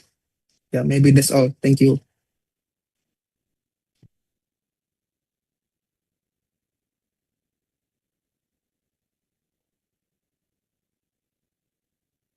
It can, okay, hello? Okay. It's clear? All right. Okay. So thank you very much, Professor Rezzy Caraka. It's very insightful and make me wanna ask you something, just some little conversations. Okay. That's we know that in Indonesia we can got the types of headache. Yeah, full headache can I think it can be a little bit crazy, okay? Because sometimes we post our comments without our awareness. Okay, and when I ask you what's wrong with Indonesia, who can we blame? We can say it or not, yeah. Okay, and then so how to solve the problem to make our citizen be better than before, or maybe you can compare with other country. Okay, thank you, Prof. Why you bring in the hard questions, Pak Rusbian? Because I saw that we can compare about the one to one country. Yeah, for example, that for many happens in Indonesia, I just believe that warga bisa jaga warga gitu ya. That one, Pak Rusbian. Thank you. Okay, right. And then how about extreme sentiment or negative videos? Is it the problem is about Indonesian is ready or not to use the digitalization or to move to the digitalization world? From the perspective economic, if we look at the Stanford, the AI, we can get the information from the public in Indonesia. They answer about the 89% from using AI. It means that we opened from using kind of visualizations. Yeah, but some of the West country, they answer about the 37% and also to 25%. Yeah, if it break down from the psychological and the social effect, some things that can be good or bad, Pak Rusfian, from that part. All right. Okay. All right. Okay, and thank you very much for your amazing explanation, Prof. Rezzy. Yeah, we hope that we can have a next conversation or discussions in the next meeting. So I say thank you very much for your time and for your readiness to join this international conference. Okay, and now everyone, we have heard about Professor Rezzy explanation about digitalization, and now we can move to our second speaker. He is Professor Marcelo Pastore from Universidad Americana. He's an economist in a master in public policy. He had a postgraduate studies in financial inclusion from Development Bank of Latin America, and now in International Associate Consultant and Foundation Capital, Asunción, Paraguay. And also he is an International Associate Consultant and Team Leader at a Finance Consultora, Asunción, Paraguay. He is also Professor of Financial Management and peer reviewer of the Article Journal of Excellence in a Global Leadership, a Master of Leadership Development, St. Mary of the Wood College, USA. Okay, and as usual, after I introduce you all to our second speakers, now I want to greet to Professor Marcelo first. Hello, Prof. Hi, Rosen, how are you? I'm fine, I'm great. Okay, how about you? Oh, I'm actually pretty tired. It's midnight here in Paraguay, so anyway, I'm happy to be with you guys, but hopefully I can sum up everything. Yeah. Okay. And thank you very much for your available time, for joining our international conference. Okay, so everyone, now we can listen carefully about Professor Marcelo's explanation. And Professor Marcelo, please welcome, and time is yours. I appreciate it. Thank you so much. I'm going to share my screen now. There we go. So now, guys, you should be able to see my presentation. Please confirm.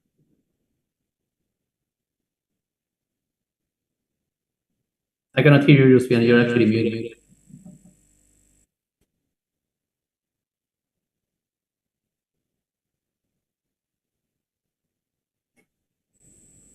Okay, I cannot hear you, but I hope everything is good, and I'm going to start my presentation. Everything is good. Okay, great. Thank you.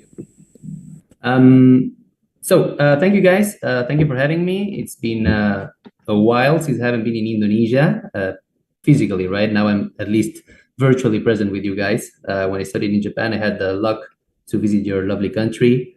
I met Dr. Ferry Irawan, who is actually working with you guys, and he extended his invitation to me. So very happy to be here. So this is the presentation I have for you. It's a very long title, typical of Spanish-speaking countries. So sorry for that. And it's called Climate Change and Its Effects on Agricultural Production Models in Paraguay, Innovative Strategies and Policies for Sustainable Development. So the idea here is to share our own experience in Paraguay, which is a tropical country, just like yours, which is natural resources, rich in natural resources, just like yours also. So hopefully some of the policies, suggestions, proposals I might have might be also useful for your country, right? This was actually presented in Colombia, okay? And it will be published in a Colombian journal next quarter. So once I have the link, I'll be able to share with you guys without any trouble. All right, so with no further ado, I'm gonna start the presentation. So why the topic is important? Well, the climate change is not only a Paraguayan problem, but it's also a global problem, right? Global challenge. And this is especially true for developing countries, which are limited in resources. I mean, they have other priorities, but usually they depend a lot on agriculture, on livestock, and then we should be careful on how to deal with climate change. So that's true for Paraguay. That's true for Indonesia. They kind of rely on the agricultural sector, and let's see how to deal with that. So for Paraguay, data says that temperature has increased in 1.5 degrees Celsius since 1960, okay, with extreme variations in rainfall that affect agriculture and livestock production. So any degree that goes up or down, you know, is going to have a terrible effect on production, leaving some volatility, right, in our GDP. So the research is necessary to understand the impact of extreme weather events in Paraguay and also to propose applicable solutions, which again might be at least useful for your case also in Indonesia. So what's the research approach? Well, the objective is to identify actions and propose strategies for adaptation and mitigation to climate change effects while strengthening agricultural production for sustainable development. So we're talking about adaptation and mitigation. We're not really talking anymore about fighting back climate change, right? I mean, climate change is here. It's very strong. It's very difficult to go back to previous times. So at least let's see how to mitigate that and especially how to adapt, right? So that's the new concept that we're dealing in this sustainable development discipline that we're actually dealing with. So what's the methodology? This is a qualitative study in nature, okay, non-experimental, and it follows a descriptive explanatory approach. There's a big literature review. I mean, we have with students, I'm sorry, I didn't mention that maybe. I mean, this has been done with two of my students, Edgar Gonzalez and Carlos Montiel. Unfortunately, they don't speak English, so I'm representing them also in this session. We have reviewed more than 40 documents, okay, which might seem a lot, but actually there's not much written about Paraguay, okay? There's not much research, not much reliable data on our South American country. So that's a bit of a weakness. So we had to kind of look for some information around, leave it qualitative, and also go for some informal interviews, okay? Both with experts and also with producers.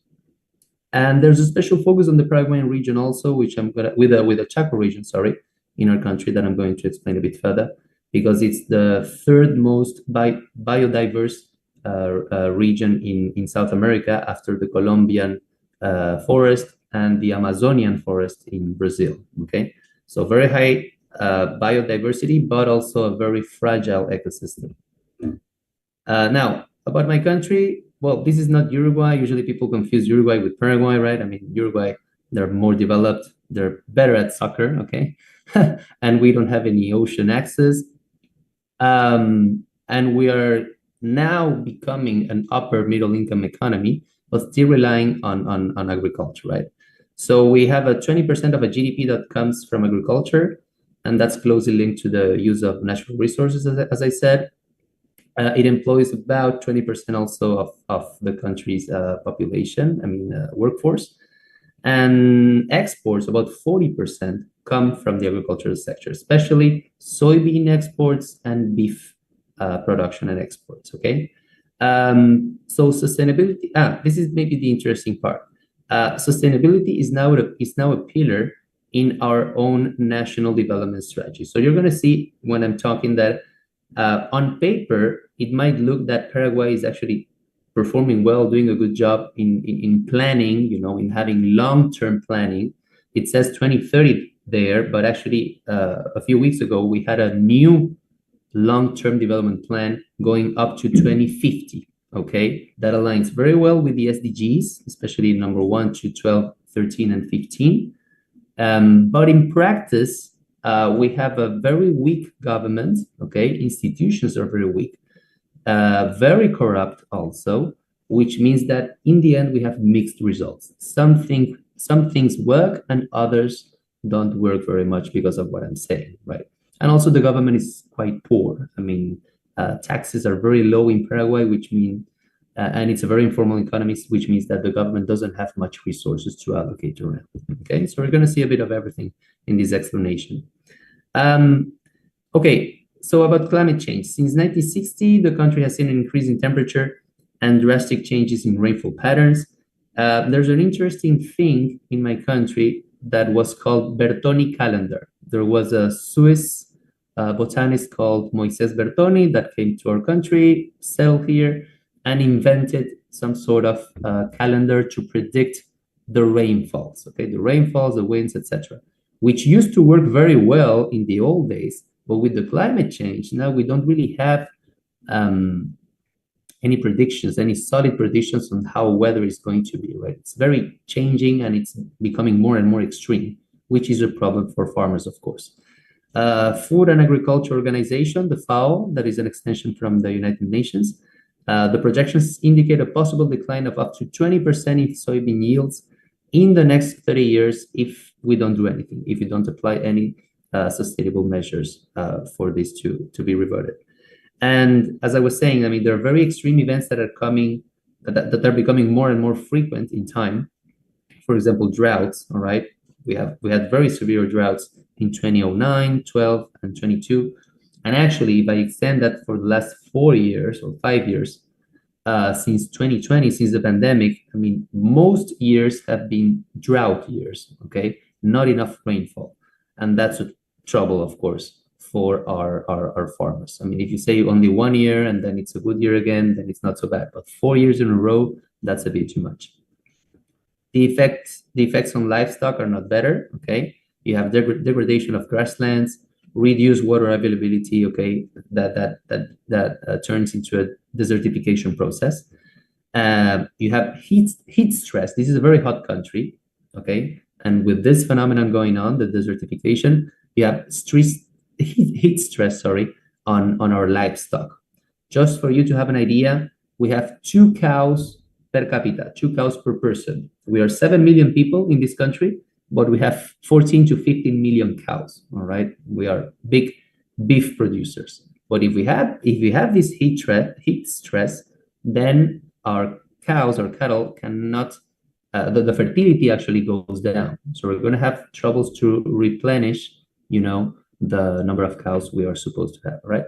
And this is especially true in the Chaco. The Chaco is the western region of the country, okay? It's a semi-arid region, very biodiverse, but super fragile in terms of weather change and stuff. You have 2 million cattle heads in this province of Boquerón, which is 15% of the whole beef production of my country. So if we have this heat stress, you're going to have big trouble for this particular already sensitive region, okay? You have more information about the Chaco region here. Not many people actually live in that region because it's very hostile in terms of this weather I'm talking about. Very hot region. And the climate simulations actually predict an increase of up to 4.8 to 5 degrees Celsius by the end of the century, which is horrible, of course, not only for production, but also for our own well-being, okay? All right. Now, what are the solutions we actually think about? we have new concepts going on, right, in this sustainable production discipline. We have the ecosystem-based agriculture, EBA, which are agricultural practices that promote the conservation of ecosystems to increase their resilience. For example, you can talk about organic production, you can talk about rotating crops, you can talk about biological corridors, etc. Those are all EBA practices, right? They improve water quality, biodiversity, and also soil health. They're part of the so-called nature-based solutions, okay, which are cost-effective.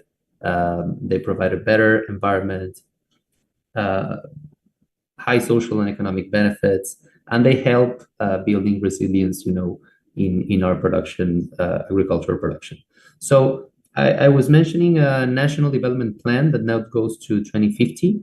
We also have, this is also new from this year, the green taxonomy, okay? We have a green taxonomy in Paraguay, which tries to align to this development plan that actually has a main pillar that is oriented to sustainable production. So again, on paper, it might look very structured, very well organized, but the implementation ends up being the trouble.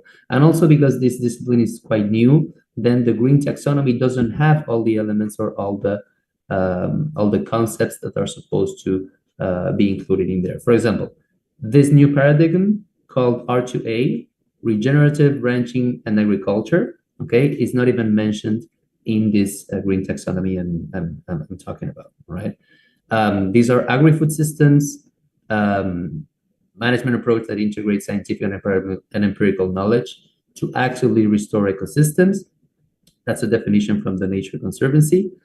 It is a promising alternative for mitigation and adaptation to climate change, and it's being implemented in a very low scale, you know, in our country with good results. But also the truth is that not everybody can actually afford that, right? I mean, it has a cost. It has some education that needs to be done, you know, especially for family farming, very traditional family farmers, right? That don't have the resources, are used to cultivate crops in some manner. And if you come with new ideas, I mean, they need to be, you know, they need to be profitable for them to try to implement that. Otherwise, if it's only about the environment, then they're not going to care too much. So here we have some of the principles, okay, of these R2A. I'm not going to read all of this. I mean, the presentation is going to be available for you guys. I share it with your staff already. So you can just see some of the principles, right? I mean, resilience, diversity, recycling, efficient use of resources, co-production of knowledge, which is important. I mean, it's not only the government deciding everything, but, you know, working together with the farmers themselves to come to implementable solutions for all of them, right? Given their own contexts. So some of the benefits are the mitigation in terms of capturing carbon in soil, for example, reducing greenhouse gases, etc., and also adaptation in terms of improving soil health, water retention, and this resilience I'm mentioning before. We have some examples around that we checked, okay, from the Rodale Institute, which did some trials. You have the BIM method, some cover crops, etc., with decent results in capturing, for example, the CO2. But we also have some challenges, as I was mentioning. The lack of standardization and ambiguity in definition of R2A, it's not even present in our green taxonomy, as I was saying. There are cultural and economic barriers, again, resistance to change, traditional ways of cultivating, for example, the slash and burn practices, which is basically burning everything. You know, you have a crop, you cultivate, you take everything, and then you burn you burn the ground, you know, to regenerate the properties of the soil, etc. But that, of course, generates a lot of smoke around, and this is done by Paraguay, Bolivia, Brazil, which in the end means we're actually hurting the ecosystem more than we're actually playing in favor. The corruption levels in Paraguay, which are super high, we had a talk with Dr. Irawan actually about it. Weak government institutions, It's a poor government in the end, which means that we're going to have problems in terms of human and financial resources. And then again, the lack of access to technology, infrastructure, and technical knowledge from the small farmers, from the family farmers especially, right? Again, you need some incentives, you need clarity, okay, for transmitting all this knowledge to the users, to the final users who are going to be the farmers. You have a risk of greenwashing if you don't do it properly, like in the sense that I can pretend I'm being very eco-friendly, right? But in the end, I'm not. I'm just trying to disguise my whole production system so that I look, very green, but actually I'm not. There's a lack of articulation between the public sector, the private sector, and also academia, okay? I mean, a few institutions in the government might work, let's say, decently. Private sector might work well, but they actually don't want to interact with the government too much because they're not very trustworthy, or they don't work very well. And academia is mostly outcasted from everything. As I was saying, there's not much research, there's not much data about it also. Academia here in Paraguay is mostly about transmitting the knowledge, but not really creating new knowledge, right? There's not much funds to actually undertake research as it should be, right? So it's a bit difficult to have this triple helix actually running. And also you need to kind of align the international cooperation. Now that Paraguay is an upper middle income country, then we're losing some of the cooperation we used to have because it goes to other countries, to other regions like Africa, for example, South Asia, etc. So we need to be very careful on how to align the scarce international cooperation that we're still receiving, right? So in conclusion, climate change is a critical challenge to sustain Paraguay's promising economic development process. I didn't mention, but we've been growing at a 4% average annual rate since 2003. That's quite decent, for a Latin American country, but it's been very, very volatile. Okay, we can grow a lot one year, and the other year might be very bad because of the climate change I mentioned, right? The nature-based solutions are valid mitigation and adaptation alternatives. It's been proven already, not so much in Paraguay in terms of hard data, but in other places in the world. The R2A model can improve ecosystems, can improve the productivity and food security. But again, if it's not really profitable, or more profitable than the usual techniques that the farmers are using, then maybe they're not going to be very interested in implementing those, right? So you have the challenges: incomplete regulatory gaps, government weakness, high corruption, and poor interinstitutional coordination, as I was mentioning. You need incentives, you need legal adjustments. We are providing some of those in the full paper, right? I'm just summing up because I don't have much time here. And we need to strengthen both the productive and the institutional capacities in our place. Some last suggestions before finishing my presentation. So we can think of, and this might be useful for your country also, we could think about promoting a comprehensive and co-designed approach to public policy. Again, not only the government working at the strategic level, but also mixing with the real producers at the operational level for this to be successful. To establish a clear and enforceable regulatory framework alongside with a full taxonomy that involves all of these sustainable practices. We can devise, since our government is quite poor in terms of resources, then we can try to devise some public-private investment partnerships, right? Oriented, for example, to modern technology, modern infrastructure. We need to create some incentives for the effective implementation of this nature-based solutions like the R2A. We need to have a holistic training plan for the farmers, especially the very poor ones, as well as other key actors like the indigenous people in our country also. And then some state capacity building. Like you have some key ministries, key institutions within the government that need to be strengthened, right? If they are not strengthened and they're supposed to lead our own development, then it's going to be very difficult for all of these to work, right? I mean, they need to be the champions, the leaders of these policies, right? Better articulation with the triple helix I was mentioning, and also more focused international cooperation, like not trying to do a bit of everything, but try to concentrate those efforts into some realistic actions that can actually be achieved and have a high impact within our country. So that's mostly what I have to share with you guys. I really appreciate your time. If there's any quick questions, of course, I can try to answer. And thanks again for your time. All right. Okay. Thank you very much, Professor Marcelo Pastore, for your informative explanation. Yeah, I think it's very good topic because it's stable with our characteristic of country.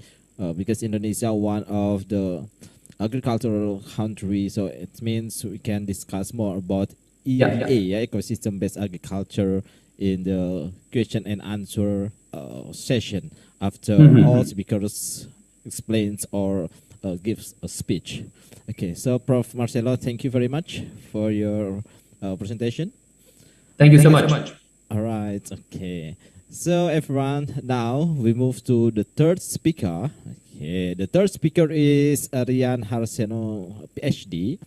Okay, as usual, now I would like to read about his profile first. Okay, Professor Rian Harseno, Ph.D. Okay, and he graduated from Dong-A University from Doctorate of Science in International Studies, a major in International Trade, Busan, South Korea. He is also a visiting professor at the Global College Department, Kyungsung University, Busan, South Korea. And then he is a guest editor at Environment and Social Psychology Scopus, a special issue for digital transformation and social media trends for shaping the future of entrepreneurship, consumer engagement, and digital marketing strategies. Okay, and as usual, I want to greet Professor Rian first. Hello, Prof. Hello, good morning. Hello, good morning, Professor Rian. Thank you very much for your attendance. And okay, Mr. Prof. Rian, now it's your turn to give your your presentations is talking about entrepreneurship. Is it right? Yes. Okay, so Professor Rian, please welcome, and time is yours. All right, thank you so much. Okay, good morning, everyone. It's a good afternoon here in South Korea in Busan time. So, distinguished guests, respected professors, and also respected for the committees, especially for the dean of the Faculty of Economic Business and UPNVJ, yes, Dr. Zubaida. So, and also the committee to inviting me. And it's truly an honor to be here at the 5th Jakarta, or JESICA. Yes, catchy names. I can be honest with you, these are catchy names for the conference, yeah. And studying with the structures inspiring from Professor Caraka, Professor Marcelo, and other speakers as well. And as well as I would express my sincere gratitude to EPN Veteran Jakarta for this opportunity. Thank you so much. All right, so we're going to talk about, the entrepreneurships, but we'll cover a bit, I can say, a little bit academic approach, I can say. And probably I just continues like what Professor Caraka already mentions, So thank you so much, Professor Caraka, for your inspiring work here, talking about the big data here, since I also talk a little bit about the big data here. And 1 second,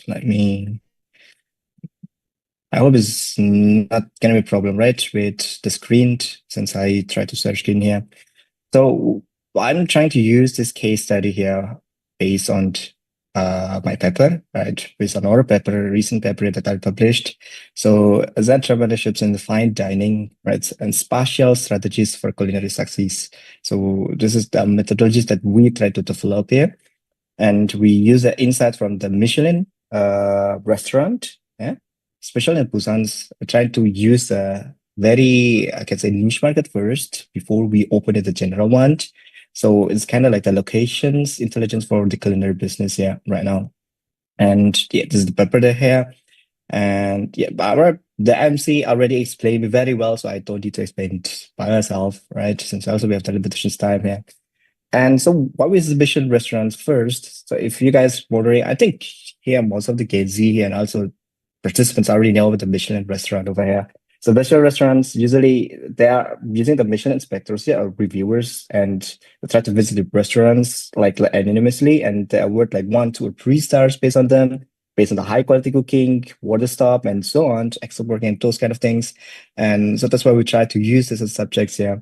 So, but we also think about that if we put it at entrepreneurships here, like in restaurants, the most critical decisions is one of you makes only once is the locations, right? So especially as the Korea here, locations very it's a key important one if we choose it at the right locations. And for the fine dining entrepreneurs, the location strategy choice that affects unit economics for years to come, often determining the success or failure. So they have some problems here, like the capital expenditures, because here initial investment was a little bit high, and then thin margins. Yeah. Thin margins, usually the fine dining operates only 3 to 5% profit margins. So, and the long leases here, premium sites often requires 5 to 10 years commitments here with minimum flexibility and uncertain demand. So customer preference and neighborhood dynamics can shift unpredictably. And here in Korea, the consumer behaviors of the Korean is a very, I can say, tricky. Yeah, it's very tricky over here, and not all, I can say, a trend of viral foods can be like perceived by the customers here. So that's why. And what we do here is we try, this the research context first. The objective here, we like to understand how the geographic locations and the service attributes influence customer perceptions. And we try to use or combine the big data into the GIS or geographical informatical system. So that's what we're trying to do. And based on the gaps, the research gap, and the development that we try to research here is we found that sometimes there's not much study yet that talking about the big data or LDA based on the textual analysis here, and then this visualize into geographical system. So that's why is what we need to do is we collect the data, the online reviews, data from the Michelin restaurant. So if you wonder what kind of the data that we collected, so I just give you a little bit examples here. Like we collected from the Google Maps and for this research here, and as you can see in the Google Maps, you can have the reviews, the menu, and the overview, those kind of things here. We scrap all this data here, all the reviews, all the pictures, all the comments, and we use based on this here. We try to use the concurrence network analysis to know the perspective, to know the insight from the consumer perspective. Okay. And we collected like almost like over 9,898 reviews from the past 1 decade. And after that, we tried to visualize the concurrent network analysis, and also we try to combine it with a QGIS, the quantum geographic informatical systems, the tools that where we can't use it or visualize into the mapping structure. Based on the clustering that we made. And then here, using the sentiment mapping, so what does it mean here? We use tools like the KH coders here to analyze the K of terms, the concurrence relationships, and so on. And the first there, the concurrence network analysis that we collect from the Busan, Michelin starred restaurants in Busan here. So as we can see in the red, the rectangle red means it's a restaurant here. The name of the restaurants that we translate another English one. We have the Namaste Hindi with the star, Punjabi, Hamburg, and so on. All those things here, and this the circle one, the yellow one, is represent the comments based on the restaurant itself. And we have the 3 degrees here. So what does it mean here? The first degree, that the yellow one here, represent only by one specific restaurant, and if you have the light green here.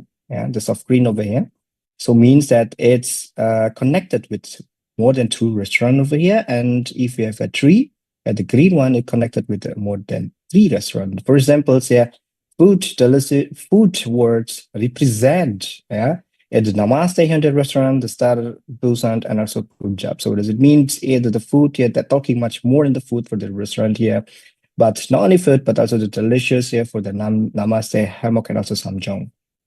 Okay, so these are kind of like, I can say, the perspective of the users here, and the unique differentiator from here is like the light scenings views, the specialist dietary options, and the unique experience with sometimes like memorable differentiation points that help restaurants stand out in the competitive districts.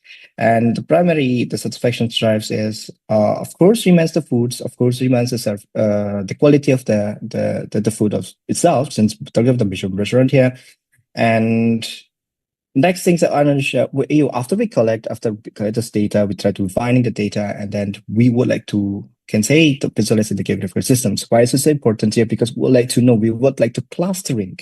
The clustering the restaurant based on each districts. Right now in Busan, as you can see this in the screen, is the maps from the Busan and divided Busan city and divided as the district, as a district here. And as you can see, this is the distributions of the Michelin restaurants. Most of the restaurants here are in the Hyundai-gu. So it's a very popular place here. So whenever tourists come in Busan, they always go to Hyundai. And also most of the foreigners are living here in the Hyundai. And this is special first, and the visualizations of the Michelin restaurants based on the rating. Okay, so visualizations of the Michelin restaurant in Busan, as you can see here, basically simple that the white stars means they have the lowest ratings comparing with the strong green tier with 4.6 and 4.8.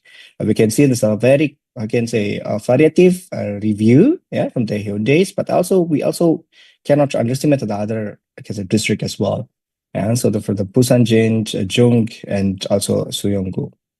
And this is the density, only the density map of the total review. So we collect the total review, 9,000 something, 9,968. Try to use the density map over here. And as you can see, of course, the Hyundai still plays a big vital rules here. But what we're gonna do, what we're different here after usually, because my research user talking about this big data and that visualize and characters network analysis, we try to understand what the customers perceive, what the customers want based on the reviews here. And we try to use the frequency words, the top 3 frequency words, but I'm going to only use the good delicious here because it's give us the uniqueness for this research. So first we use the good word, good sentiment. Yeah. So what does a good means? Probably some of you think about, yes, probably the restaurant saying, yes, it is, but it's a signals over experience quality. So they're not talking about the foods, but they're talking about the services, how they serve it, the ambience, the value, what they got, the water value, and so on, the value, the unit of the economic things. So it's all represented the good sentiments. And the other words that we try to identify as delicious based on the frequency word list that we collected. So delicious means, they're focusing more on the food quality perceptions. Yeah, so the word delicious here, we try to analyze it. Most of the comments, most of the reviews here, they're talking about the quality of the food itself. So we try to use this 2 words here and then visualize in the map so that later on, decision maker can try to decide what kind of restaurants that they can focus here in some district. And if we check the good sentiment here, all right, a good sentiment, we can see even to the Suyonggu, Suyong district, and in English we call it Suyong districts, even though they have the high rating quality review rating, but not much people talking about the quality of the good sentiment here, right? Hyundai, yes, since it's also distributed here in the Hyundai, of course, it's a high density of the good sentiment. And Jung, only one restaurant here, but it represents all the good sentiment, good value attribute. Busan Jins as well. They have like 5, 6, and 7 restaurants here. We're located in the Busan Jin district, but less than Junggu, less than Hyundai. Talking about a good sentiment. And the next steps that like to show you is the delicious sentiment. So what is the delicious sentiment? Yeah, delicious is focusing on the food. Yeah. So as we are at the Bishop restaurant here, that should focus on the there's a lot of things attributes that they contribute, but if you check the base of the place, yeah, turns out that Busan jeans focus on delicious beside the Hyundai. You said it, all the store, all the restaurants were there. So the delicious sentiments, we get to see that Hyundai go as the highly important parts, but we also knew that Busan jeans right now, because we compare the good sentiments about the ambience and so on. Busan jeans also represented, Jung represented a very high way, but in the delicious sentiment, the quality of the food, in the Jungbu restaurant here, they are not focusing on this kind of the sentiments based on what the customers reviews, all right? And one more time again, in the Suyong district, they also didn't mentioning about the delicious or the quality of the food, even though they have the high quality reviews over here. And so that's why this kind of the approach that we thought is kind of breakthrough, like at least for the entrepreneurs, yeah, to decide if they were going to open the restaurants, which area they should focus. And there's a limitations over here because here I just only use the two attributes, like the good and also delicious. Yeah, so good to delicious, yeah, because it could be like expand more on the certain of the attributes. And how different the sentiment keywords segment distinct the aspect of the customer experience and create a business intelligence for the entrepreneurs here. And the Hyundai Busan chain district shows a strong awareness for both good and delicious. Yeah, as I mentioned before, and sentiment frequencies indicating the established that both excels and quality and product experience, and as well as the entrepreneurial aspect applications there. If they're focusing on new culinary ventures, should monitor both sentiment types of separately. Yeah, checking the food quality improvement and also distinctly from the surface ambience and the value perceptions. Yeah, and this is what we try to build. Yeah, the kind of framework, as a kind of a framework. Yeah, the strategic locations framework. So basically, we try to create it for all the resource here, but we add based on what we did. Is of course that the market fit. So everybody's probably already know if you want to create a new market here, especially the strategic locations, we need to assess the market's demand patterns to raise flow volumes and demographic alignment with the concept of the price point. And after that, is new that we try to propose is the cluster strategies. Okay, so the cluster strategies here to evaluate to the proximity to entry establishments and complementary business segment appropriate neighborhoods. So we can use here, yeah, we can use the perspective, yeah, the online, the reviews from the customers or consumers, yeah, and then visualize it, the locations mapping, so the entrepreneurs or decisions makers can easily, yeah, to decide, yeah. And the access feasibility, of course, that we also need to focusing on like how the access here, how the transits, how was the showed in some places, yeah. And the next one is the experience drivers, like the food quality versus the overall experience, and a digital flywheel, the ratings, reviews, or response. And it ends up with the unit economics, where we focus like the cost and also the revenue as well. But I will just point out here a limitation, since we collect the data only from the Google Online reviews, where we also got criticized because the Google Online reviews here, everybody can do some comments, everybody can do or write the comments here. That's why the next the upcoming research that we're gonna do, we just try to collect from the Never Maps, yeah, or Never or Korean ecosystems data sets. Why? Because at the Korean economies, Korea environment system, especially the Never Maps, as far we understand, not everybody can do the reviews. only for those who already experienced can do the reviews. So that's why it will help us more to give a better experience. And strategic implications for the entrepreneurs here. So this is what we thought is the choose the districts, not just sites. So based on what we collected here for at least the Bishop restaurant here. So for those who are kind of open it, like, try hijacking with this kind of the Michelin restaurant, shall we target the Hyundai and the Busanjin district for the maximum visibility and positive sentiment density, right? And because it shows in the higher ratings and review volumes. Second one is for the strategic alliance is to partner with the ecosystems effects, like the attractions, retail hubs to create the promotions opportunities and shared customer flows. And as well as the run the review flywheels to feedbacks, collected feedbacks using more in the neighbor maps here, those kind of things. And the fixed frictions points, so eliminate operationals. So we also a couple big things that we need to focus is to optimize the queue management. We need to hold this as input this as a variables here, and as well as the streamline reservation systems and enhance the delivery logistics. Yeah. And this is the kind of the framework that I just want to share. You can just more later on read this in details. Yeah, written details that's already shared with its committee members.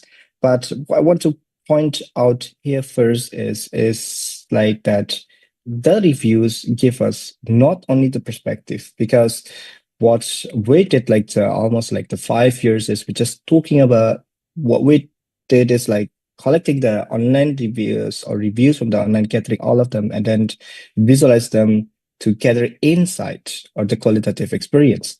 But what we did in this research to help the entrepreneurs decide a better way is to give more into spatial data set. So then we can just, if we check on this side, this side, get a sentiment here, so that the entrepreneurs can have more good views of it. So let's imagine not only restaurants, but all other aspects, yeah. And then we can just, filtering based on the board that you want to be, you want to select. So, and the conclusions and the future directions that I also would like to share is a sentiment, a place, experience, sentiments, a drive performance, and fine dining. So you try to combine the location advantage with the exceptional dining experience. And then the culinary cluster that we try to date, is probably it will helps for the private dining concept. And for the restaurant operators, so for the entrepreneurs or the sajangni, what we call it here in Korea, is using the spatial review data to try to de-risk or try to less risk management to get more good decisions based on the new locations and try to scale existing concept through target experience strategies. And then for the policymakers, try to do is that they invest in current district and supporting infrastructure, so like the transit parking and pedestrian zones to stimulate more the economic development. And the future research that we can add here for this study is like try to use the non-mission extensions. So why we choose the mission restaurants, because at least we get like the higher examples. But right now, the kind of research that we currently doing right now is we try to use the non-mission extensions. And then have the chance later on in the futures, then I can also share with these things. And also using the multi-platform reviews. So not only the Google reviews over here, but as well as I mentioned earlier, we can use the Never Maps, we can use the Kakao Maps to give more, I can say, insights. And transit proximity analysis, which is transit proximity analysis, is a part of the GIS, the geographic systems. Some of the base of the GIS, we can also track like how far is the nearest, like the subways and also the bus stations, because sometimes it's also impact on it. So the near locations of those kind of the public transportations will somehow increase increases the experience. And that's why like the Busan where they mentioned it good, because of the Busan district, most of the places are covered by the public transportations. And cross-city comparisons will be also good for the future research. So we're just not only focusing on the Busan, and can also gather like for almost like maybe the entire country of the South Korea. So this is what I would like to share with you. About the spatial review, the big data, the big data things, and then try to visualize in the spatial review, so that therefore that entrepreneurs, especially in the restaurant things, can decide more in a better way. Because sometimes if we try to ask like some restaurant entrepreneurs, when we ask like what kind of locations do you prefer? First of all, they always prefer the tourist attractions. The second one is the prices, but they don't know the reasons. I mean, like the exact reasons, right? So that's what we try to use here, this approach to know more. Like, for example, if you're looking for the ambience, or for the ambience of the vibes, you should focus on these districts, because based on the data that were collected in these districts, they're talking more the ambience, about the services. So we hope that it's try to help this kind of the entrepreneurs, especially for the medium enterprise entrepreneurs, because they have the less less resources, less capital. So that's why. I think that's all for me, I guess. So if you like to connect, you can just email me here with the riansp@proton.me, and also you can follow to my Insta at Rian Harseno. And I think I will gonna send back to MC, right? Thank you very much for your times, and I'll see you soon. Professor Rian, is a big applause for you. Okay, because it's from restaurants now we can have get good knowledge or insights about for the digitalization. We can see about the rating visualization, and the most important thing that have conveyed from Mr. Rian is that the place, experience, sentiment can drive perform in fine dining, and they can be a successful, make the restaurant more successful, using the three factors. Okay, thank you, Professor Rian, and then we can continue to Q&A for after the last speaker, Prof. Rian. Okay, I said again, yes, thank you very much. Okay. All right, now everyone, okay, so now we move to the last speaker. Okay, the last speaker is Professor Dr. Rozainun Haji Abdul Aziz, P.M.K, CAM. Then, as usual, I want to introduce her to you all, to our participants, and then, okay, she is a Ph.D. from University in Salford, United Kingdom. She is also a professor of UniKL Business School accounting section, and then she is elected president ASEAN Accounting Education Workgroup. Okay. And then so as this aku numpang foto.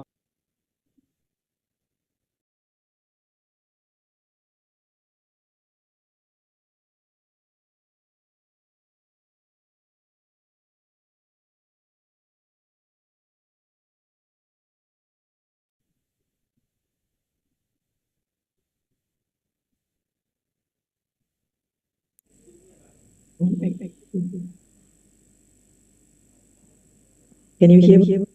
Okay. Oh, wait a minute. I have a problem. Okay. All right. Okay. Thank you, operator. Okay, Prof. Good morning, Prof. Hi. Good morning, Pak Rusviana. Yeah, Rusviana. Effendi, Alhamdulillah. Effendi is from Sumatra, is the name of from Sumatra. Okay, Prof. Thank you very much for your time and for readiness and for your attendance in this international conference. Okay, and Prof, you have around 20 to 25 minutes, for your presentation. Yeah. And Okay, Alhamdulillah, I have introduced you to all our participants. And now, Prof, please welcome and time is yours. Okay, thank you, Pak Rusfian. Can you hear echo? Can you hear echo? Yeah. Can you hear that? Yeah, it's pretty clear. Ada dengung ya? Please, yeah, clear, Prof. Okay. I can hear echo. But is it okay on your side? Okay, anyway. Assalamualaikum warahmatullahi wabarakatuh. And a very good day to, if I can address to the Dean of FEB, UPNVJ, Dr. Jubaida, Chair of JESICA Fifth, Prichita Nabila Maram Pahlawan, fellow speakers, distinguished guests, friends, organizing committee, lecturers, students, practitioners, participants, bapak-bapak, ibu-ibu sekalian. Saya mulakan dengan pantun ya. Pucuk pauh delima batu, anak sembilang di tapak tangan. Biar beribu batu, hilang di mata, di hati jangan, iaitu ilmu. Okay, so current keywords around us like integrity, sustainability, call for educators, empowerment, equality, all the jargons not unfamiliar to us, to strengthen our commitment for a better world together.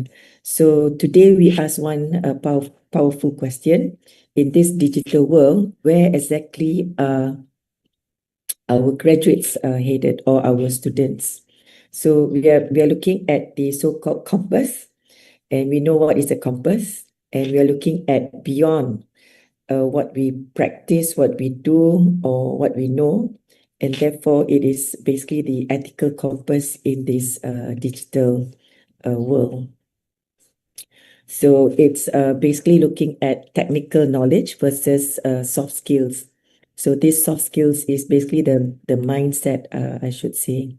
So even though my interest, my passion is accounting, as an educator, I feel we stand at a crossroads where technology, it races ahead faster than ethics can sometimes catch up. So let us uncover how ethics remains the true compass that guides us not just to success, but to integrity. Today, we have a lot of issues, more so with the digital platforms appearing to be more and more advanced, that we can take advantage, that I feel sometimes we are their slaves instead of the other way around. So we are challenged and weakened by those carrots dangling in front of us for wrongdoing. So why are the educated sometimes, we can see, the first to commit fraud? And it is funny, yet tragic, how we spend years earning degrees, collecting certificates from training, attending ethics workshops, attending conferences like this, signing even declarations, and yet people trained to be ethical often end up topping the charts in unethical behavior. So the bottom line is we have failed, whether we want to acknowledge or not, but not because we lack education, because we underestimate the importance of values. We have values, but we tend to take it for granted. We also underestimate our self-control and our moral courage. So the ethical compass here is not something we want to frame on the wall or we carry it as we move along in our journey. It is something that we need to use every day, especially when nobody is watching. So, yeah, second slide. This is not for accounting, it is for all. Slide number 2, please. The digital world we live in. So we live in age of speed. We want everything fast. There's fast food, there's fast Wi-Fi, and yes, fast excuses also from some of us. Everything is digital, immediate, interconnected, everything is facilitated, but it's this race for efficiency. We must pause and ask, what are we losing along the way in the advantages that we feel we are gaining? So there's always two sides to the coin. So technology pushes us forward, but it always tests our values. So the digital world is not only about tools and data, it's about choices. So choices are always ethical. So technology made it easier for us to do work. At the same time, it can also turn around, and it might also be easier to cheat to a certain extent. Okay. So back then, fraud required effort many, many years ago. Today, one click on the digital platform, on our software, on our systems, internally and maybe externally. At this one click, it can alter data, delete history, or even generate a fake kind of information, a fake invoice. So fraud has gone digital, and the fraudsters have gone to the cloud. So next slide. So here, this is where I'd like to bring up ethics as a key area in our practices, which we tend to take things for granted. We learn about corporate governance, we learn about rules and regulations, yet we see a lot of fraud cases, financial scandals, companies in financial distress. Why? So today we see technology itself is neutral. It's like a calculator or an accounting software. It does not decide what's right or wrong. We just do. So without a strong ethical compass, even the most advanced digital systems, it can be used to deceive, manipulate, or mislead. So it is something that we are aware, and if we ask ourselves, we won't commit to those. We don't do it. But we see all those cases coming up, and it's rampant. It happens in many countries. Am I safe to say it happens in every country? We can just check our own country. So ethics is basically, that's why I have there, ethical compass is equal to GPS of our own behavior. It keeps us on the right route, no doubt. We follow that direction. And we have to keep at it on track, even when temptation and convenience try to reroute us. Temptation is very great. If somebody comes to you and gives you 10,000 USD and asks you to change the figure in the system where you have the authorization, would you do it? I'm sure your answer is no. But there are people out there who are very tempted. We in accounting, we have this fraud triangle where there is an opportunity because of the loopholes. There is that rationalization, another dimension of the fraud triangle, that we are saying it's okay, we can do it. It's just once in a lifetime, and we get this incentive. And then there's the motivation also. There is the incentive that is actually allowing us and allowing the compass to reroute us. But who is actually rerouting us if it's not ourselves? Okay, so society celebrates success. You meet your KPI, we give you an award, we give you bonus. But does society celebrate integrity? Maybe it's something for us to think about. So people admire the millionaire. But what about the honest man with a modest life? So the pressure to look successful pushes some to cut corners. I think whether we realize that or not. Like Instagram, it has created more, depending on how you look at it, but I have picked up a lot of some negative implications rather than any accounting standard. So let us watch this YouTube of Enron fraud scandal. Something that I thought was unbelievable, but it happened, and the YouTube video is just about a minute plus. Can we click on the link?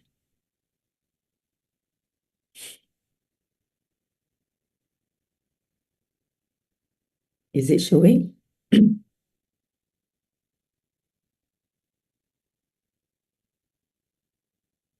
Enron used to be the 7th largest corporation in the United States, at one point valued at over $70 billion.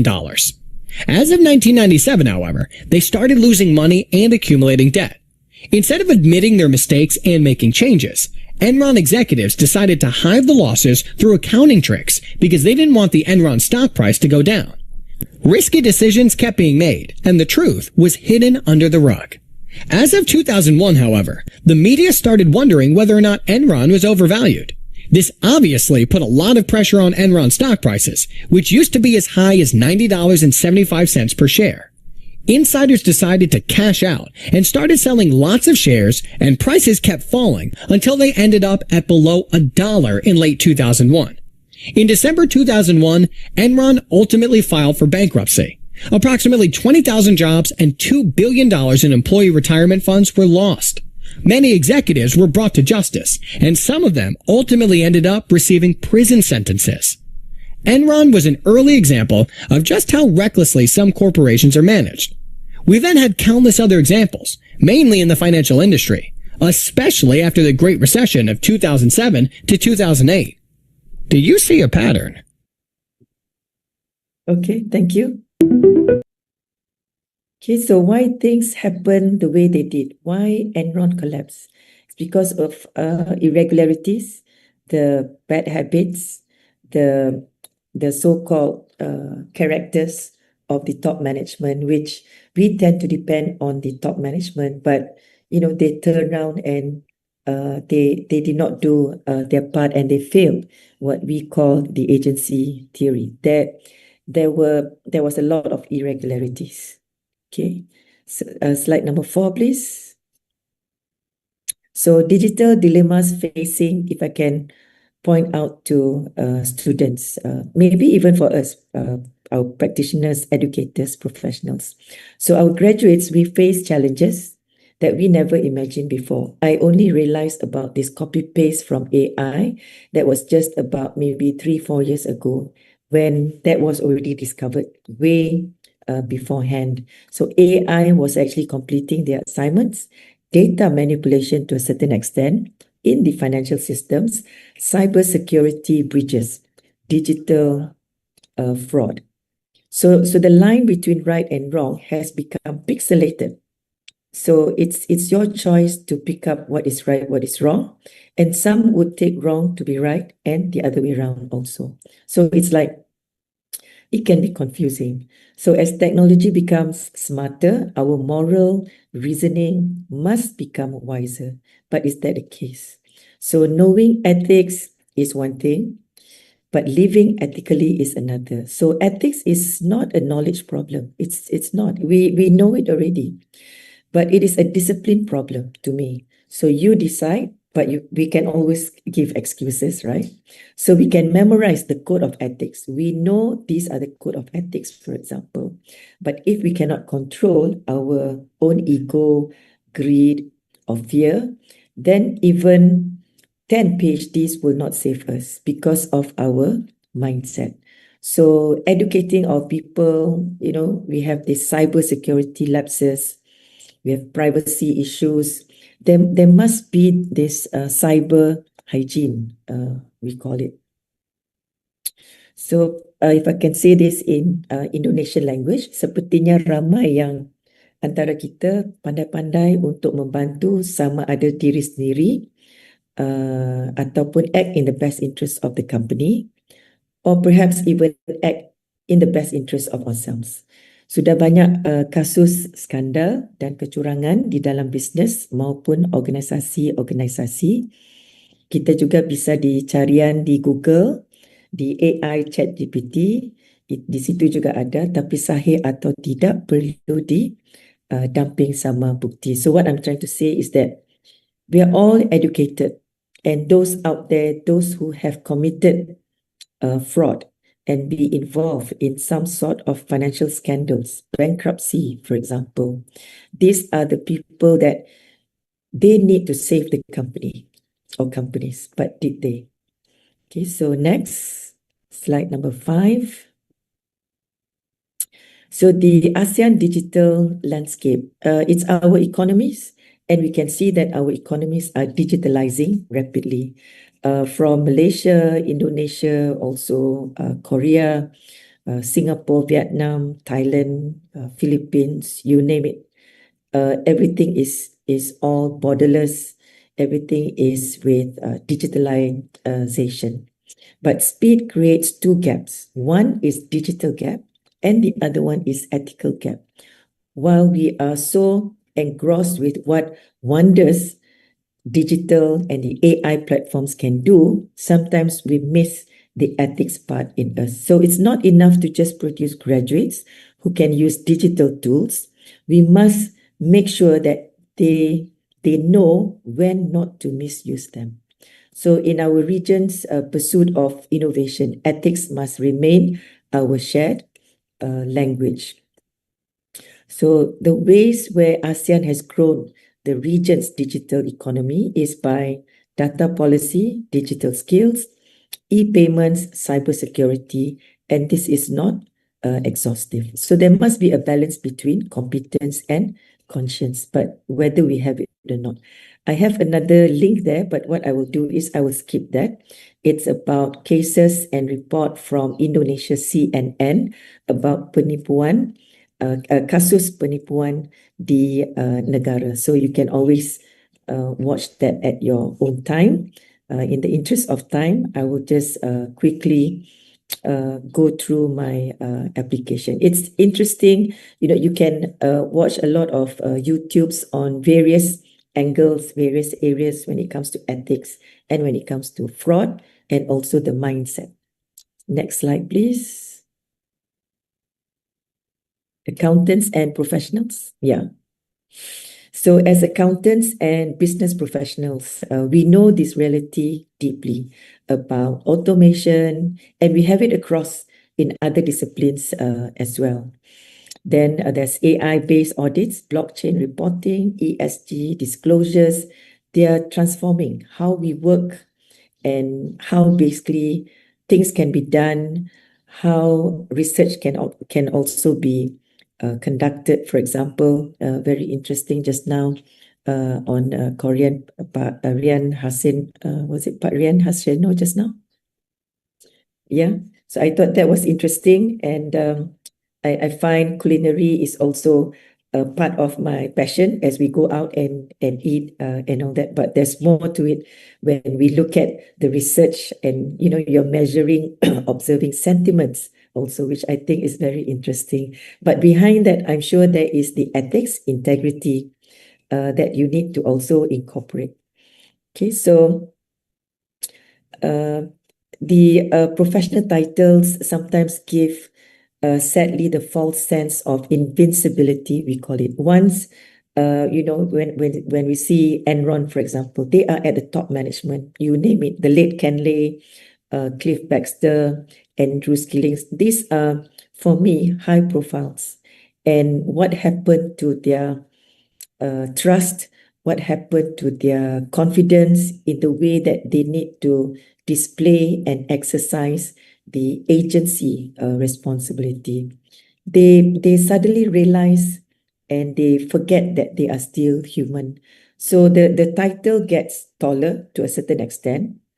You go up the ladder, but the conscience, the mindset, the ethics, integrity goes the other way and gets shorter. So here what we're saying is that with all the information in the cloud system, integrity is essential when we make use of the information in the clouds. Slide 7. Okay, so the ethical compass, it is built for me on 5 elements. Though you can argue there can be more, but when it's more, then it becomes like maybe a bit overwhelming. If you can just go on the compass with 5 elements of honesty, integrity, responsibility, transparency, and accountability. So we can ask ourselves whether we have all this. And can you checklist against each?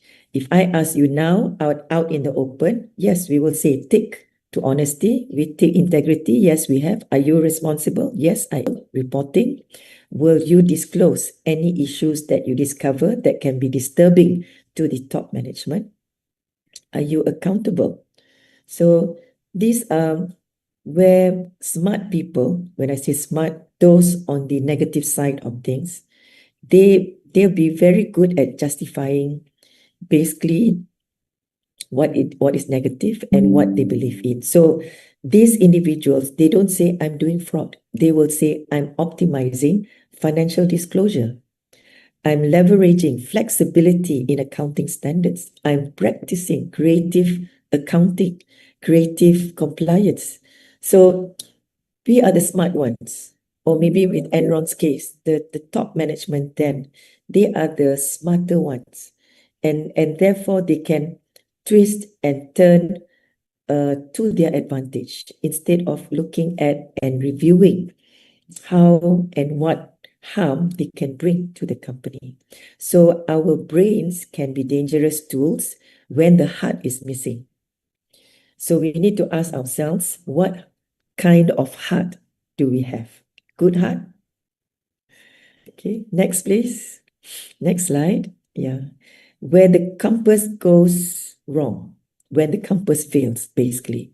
So why do people lose their ethical direction? Because convenience is tempting. We want it fast. And that's why we cheat. Because everyone is doing it. We see our superior doing it. Someone else is doing it. And they don't get caught.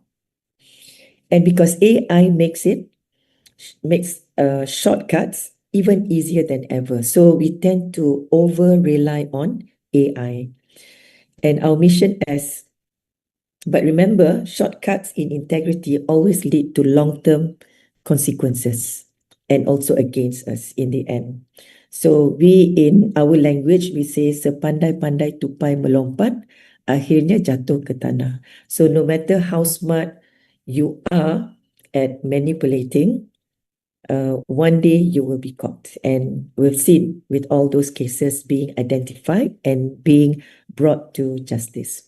So our mission as educators, for me, is basically to realign that compass before our graduates step into the professional world. So we are addressing the graduates, the students, to make sure that they know what compass they'll be using. So I have another 3 more slides. Next, please. So the higher education's role. Ethics is something that is not an afterthought. It cannot live only in, say, when we run courses or classes, we say chapter 12 of a syllabus or week 13 of a semester. We have to include ethics at every point and remind ourselves, remind our students also about the importance of ethics. It must be embedded across the curriculum, infused into every business case, every accounting scenario, every classroom discussion. And would you agree with me? And our teaching should inspire reflection, not just reaction, so that when faced with real-world dilemmas, our graduates can choose values over convenience. Okay, so it has to be a critical reflection. So education basically raises competence, but not always character. So we teach graduates how to do things, analyze data, prepare accounts, write reports. All those are technical, but we don't always remind them why do we do it and that we must do what is right. So they become more capable and sadly sometimes more capable against their wish, against their own belief. And they become more capable of wrongdoing. It's very sad. So it's like we turn them into Formula One drivers, but we forget to install the brakes. Okay, so there must be this ethics being built into and be reminded of ethics and integrity. Slide 11. Next. So rebuilding the campus, what can we do? So to our students, we do not just want them to be brilliant. We want them to be ethical. We want them to have the courage to stand by what is right. We want them to be aware of what can go wrong and how much they might be tested and be challenged of getting into the wrong books and be involved in wrongdoing. So we must have this, even though we want digital support, it must go along with ethical mindset.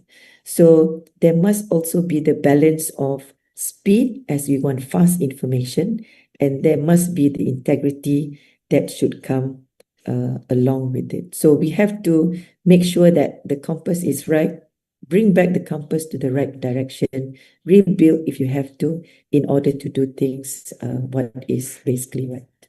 Next. Okay, so in terms of what we can do for the students, you have to be smart and good. It's something that we know, but beyond it, we have to put in and apply, have those ethical values, stand up high in terms of integrity. And for the lecturers, we need to teach, share ethics everywhere, give them examples, make them be aware of the cases that can happen against the governance, against rules and regulations. And they actually happen. And you can be one of those that can be involved, not to scare you, but the temptation, the potential possibility is always there. And to the practitioners, let us lead with integrity. So look at the mirror. Who do you see? Yourself. Are you doing things right? So stop at one point and ask yourself whether what you do is with integrity. I have their mentee.com. That is the code. If you can join, that is basically asking about what is it in terms of the fraud, in terms of values that you would have, just give us one word, then perhaps I can share later on. So it's about one reason why a person would commit fraud. Even though you say, I won't do it, remember we are one of the statistics, and that statistics involve those who are involved in wrongdoing. So we are one of those. But perhaps you can share one reason why a person would commit fraud. Satu sebab mengapa seseorang itu melakukan ataupun berlaku curang. So that's the number, the code for your mentee.com for you to enter and give your response. Next, please. So will we, as in when no one is watching, will you still choose to do what is right? But if you're desperate, will you go against your principle? So it's all about you. It starts with us, and it would also end with us. So that for the universities, do we know where our graduates are heading? For the practitioners, the practice, do you know where your staff, your employees, your subordinates, even your peers, what is their direction when it comes to practice? Okay, so I have, before I end, I have one pantun. Next slide, please. Okay, so before I say thank you, one pantun, belayar perahu di Teluk Belanga, nak hoda bijak namun tersalah haluan. Ilmu setinggi gunung tiada bermakna jika kompas akhlak hilang dalam perjalanan. So this is where what I'm trying to promote is the true test of our compass is our direction, is our ethical values in this digital world of everything to be fast. So ask again ourselves whether we are doing things right. It's good to take stock anyway. So with that, thank you everyone. Terima kasih. Assalamualaikum warahmatullahi wabarakatuh. Waalaikumsalam warahmatullahi wabarakatuh. All right, it's very insightful pantun, yeah, Prof. Okay, thank you very much for giving us two pantun, yeah, for opening and closing your presentation. Okay, and thank you, Prof. It's very a bright explanation because you offer about the ethical compass. Yeah, we did ethical compass for being GPS of behavior. Yeah, because of technology is powerful but natural, so it's depend on us. Yeah, how can we use the technology, and then and how be brave to rebuild the compass to to live better than in this condition, yeah, to face our challenge in the future. Okay, thank you, Prof. I said again, and everyone. Okay, and now we can move to our next agenda. It's about a panel sessions, and then. But I want to inform you first. Up to now, we have two speakers, Professor Rian and Professor Rozainun. Because Professor Rezzy and Prof Marcelo say sorry because they have an urgent agenda and then it's impossible to stay with us more. Okay, and then now, okay, it's time for the panel sessions. In this opportunity, we have three panelists. They are lecturers in UPNVJ Jakarta, Faculty of Economic and Business. So the first one, we have Dr. Hari Zoratin. The second one, Dr. Ferry Irawan. And the last one, Mr. Ahmad Nur Hidayat. Okay, so for all panelists, how are you today? And good afternoon, morning to afternoon. Okay, and now I'm going to give a chance for all panelists. Who want to be first to respond to our presentation today?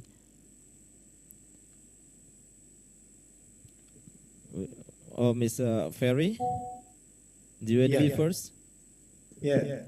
Okay. Thank you very much. Okay. Yeah. Okay. Thank you for the opportunity, Pak Rian. That is very insightful presentation coming from Professor Rozainun and also Professor Rian Harseno. So basically, I have several questions. Maybe the first one goes to Professor Rian. I also interested in the culinary issue. So, well, let's say given the clustering of Michelin-starred restaurant in Busan's Hyundai and Busan Jin district, how can the concept of culinary gravity centers guide culinary district development in Indonesia, such as for Jakarta or Bandung? And that is the first question.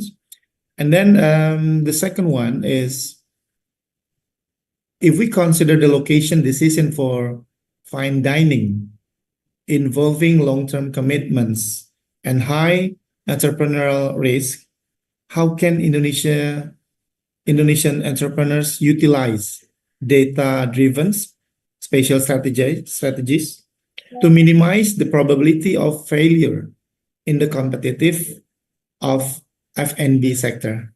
I think that is questions goes to Professor Rian Harseno. And then the second one, the second presenter, Professor Rozainun. As students increasingly rely on AI-generated content for academic work, how can Asian universities uphold the academic integrity without suppressing the digital innovation? And then the second one is, given that the technology is powerful but neutral, what can higher education institutions do to strengthen students' ethical compass in an environment where rapid information flow often surpasses thoughtful moral reflection? I think there is the questions goes to Professor Rozainun. Thank you, Pak Rusfian. So Pak Rusfian will answer first. Prof Rian first, yeah? Yeah. Oh, okay. All right, so thank you, Professor Ferry Ibrawanto, for asking me such a good questions over here. So basically the culinary creative center system here in the Busan, especially in Hyundai and Busan Jin, it's because they are literally, it's supposed to be only Hyundai for the the tourist spot attractions over here. But it turns out when we try to collect those data, it also turns out that Busanjin district were also part of the majority here, because Busanjin usually only for the teenagers. I mean, like for the Korean local domestics, especially for for the young generations, because they usually hang out over there in the Busanjin. But with figuring out that based on the data here, it also turns out a good place to decide for the developers to make it the new locations. That's what we thought. And the second one questions is like how we gonna implement this in nations. It's a good question, honestly. And since based on my experience, the Indonesian always try to innovate with this kind of that new culinary systems to try to innovate with this new ingredients and those kind of things. But let me tell you something like what we did here is we'd like to increase the efficiency when they open a new place. With the sentiment approach, which is still new. I know it's a little bit a lot of like I can say feedbacks from it, but we never imagine like we place or we cluster it based on the sentiment. Because why the sentiment? Because that's the reviews there over there. But in the Indonesian case here, I just want to figure out if there is like a good specific database. Well, I mean database here. It's not only from the Googles, because as I mentioned before, the disadvantage of using Googles, everyone can't write any reviews. Even though we as authors here, we can't, filtering up. Yeah. But the thing is, such as the Koreans, they have the neighbor maps, the Korean maps that we can't write down, or I can say collect data based on what they already experience it. But as far as I understand, we can also, I can say, add the data from the third parties here, but I'm not sure. But if we can collect this data, then we can make a great such as collaborations between based on the sentiments here. For examples, like usually what I always wondering is the warteg, the warteg things, because everybody's know open as a new warteg in Korea and Indonesians. We can also make the locations. For examples, like in Jakarta, we divided Jakarta, Timur, Selatan, Utara, and those kind of things. We would like to clusterings which food goes in the Jakarta Timurs. What kind of the categories? So if we can't know the sentiment, for example, in Jakarta Timurs, they love more in the, I can say, fancy things. So entrepreneurs need to open like fancy restaurants over there. So it's a part of the locations and also the sentiments. Yeah, I hope that's it. Answered to you, professors. Thank you. Okay, thank you, Professor Rian.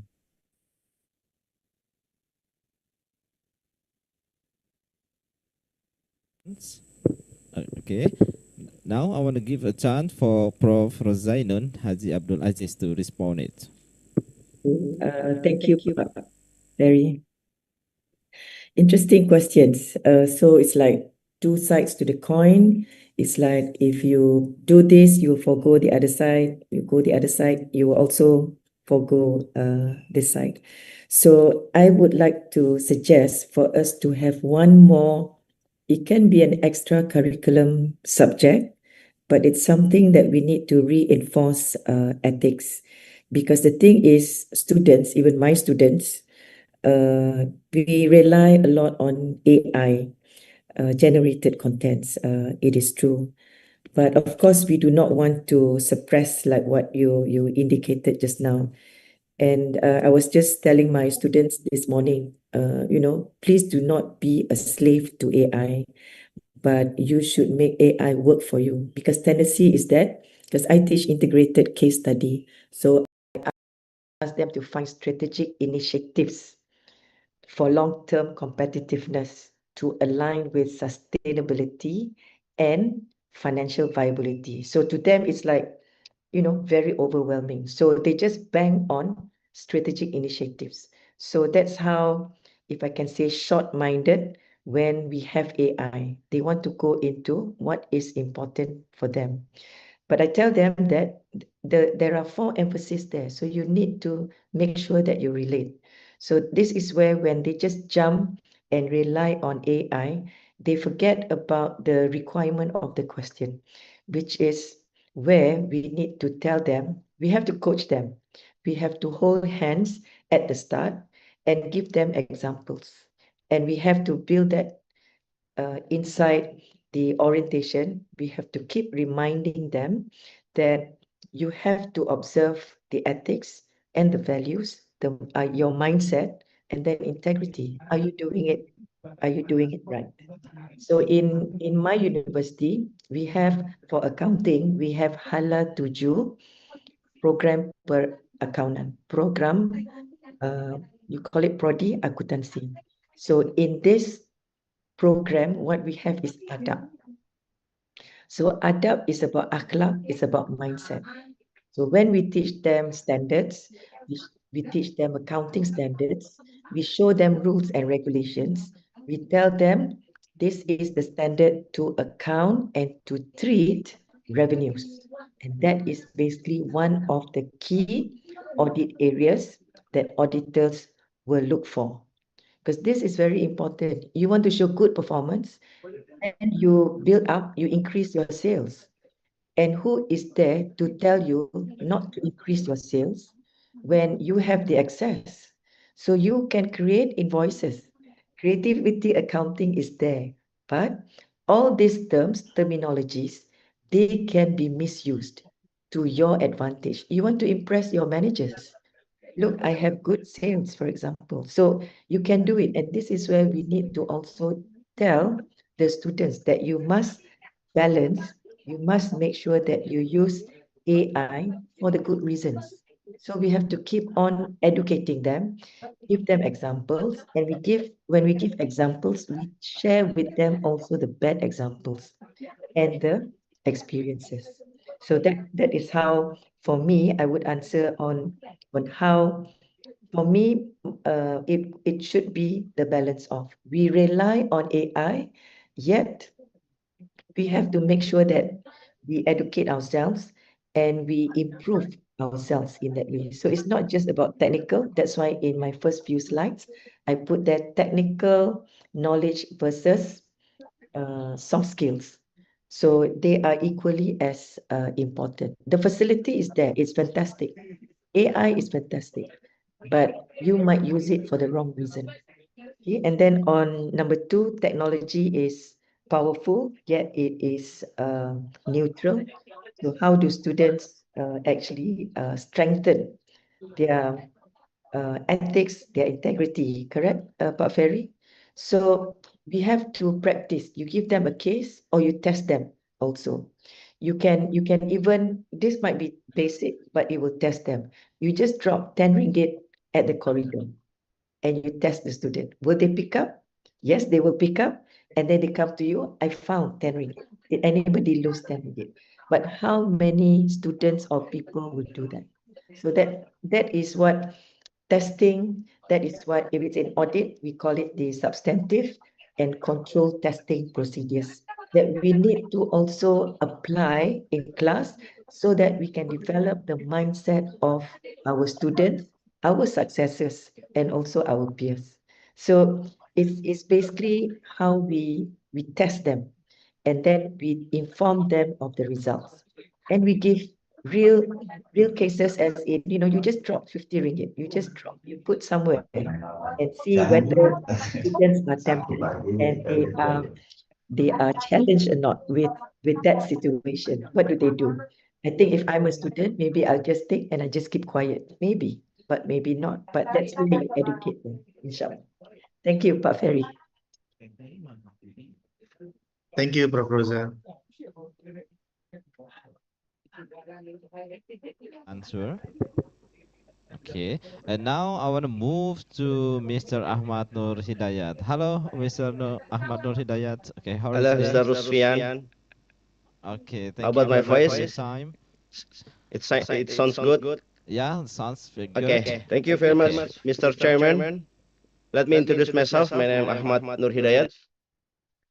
I am one of the participant for the JESICA, very informative, comprehensive. And thank you very much for your presentation, Professor Hari, Professor Rian, and Professor Rozainun. I really appreciate with what you're introduced. I'm sorry, I should make this room silent first because this is a lot of the voice in my room. So apologize again.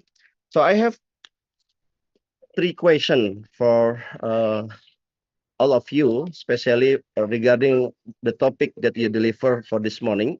Before that, I really appreciate with your presentations, very interesting, and I think it is will broaden my understanding about this such topic, yeah, especially the very frontier topic in our economy, in our world today. So this is my question. I want to ask in the beginning to Mrs. Rozainun. Yeah, I think when you're talking about the ethical compass in digital world, it's very relevant with our challenges today. And my question to you is, if the ethics must be embedded in every course, what assessment approach can be credibly measure the ethical judgment under the real digital pressures? And how will you align this with the professional skepticism in the case it's relevant across device in the context of ASEAN cultural and regulatory context, especially in academic world?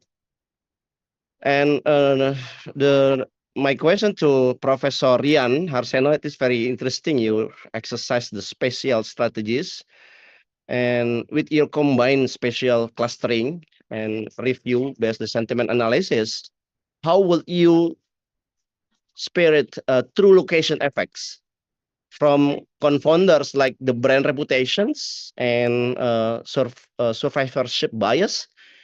And if you had to turn your 8-step framework into the decision rule, what would be a top variables that the tell an entrepreneur cluster versus go solo? So I think this is very important in the case of clustering or going solo in the business stuff.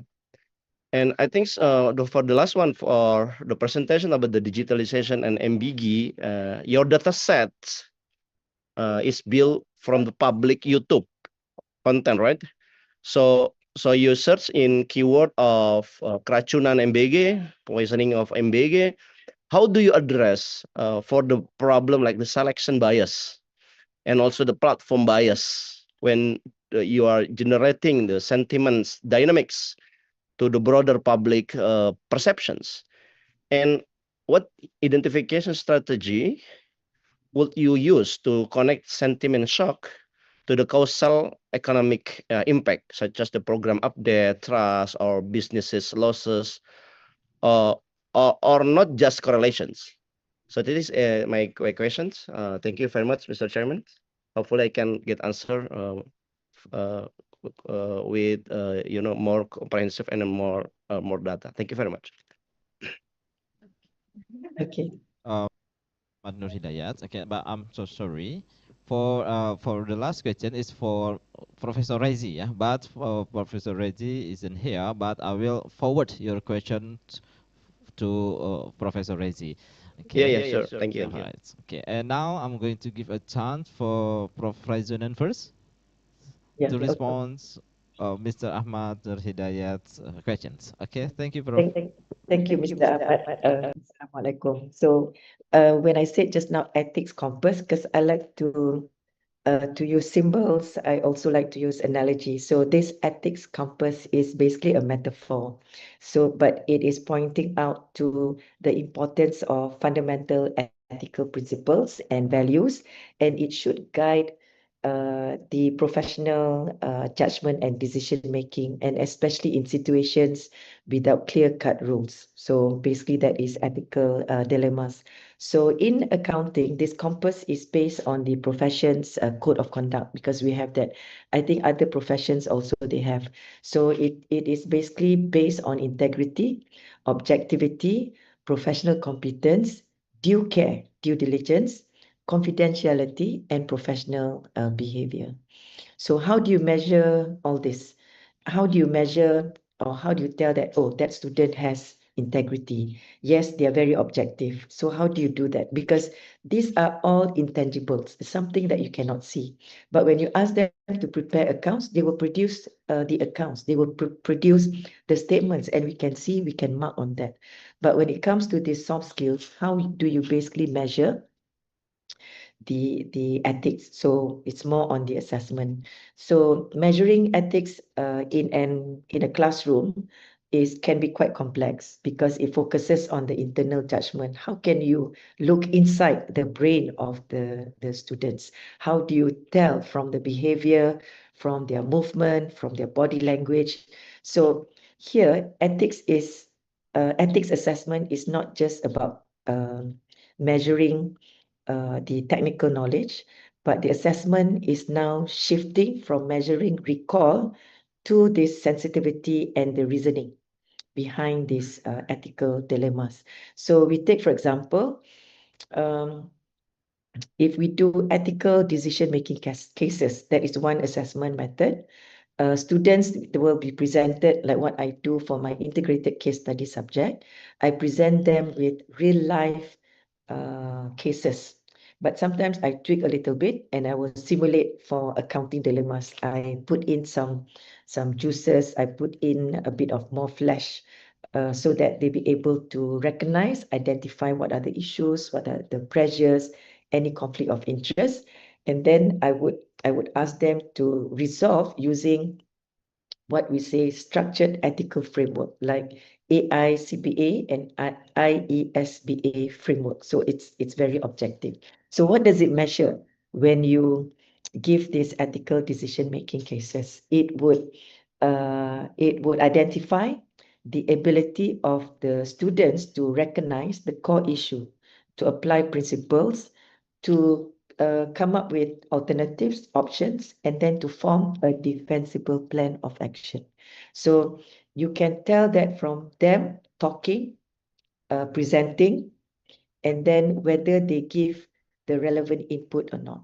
So what I do is, yes, they can find from the AI, but when you come to me to explain in a presentation, you will have no references from your device or from your notes. You don't even look at your friend. You have to look at me in my explain to me to my face.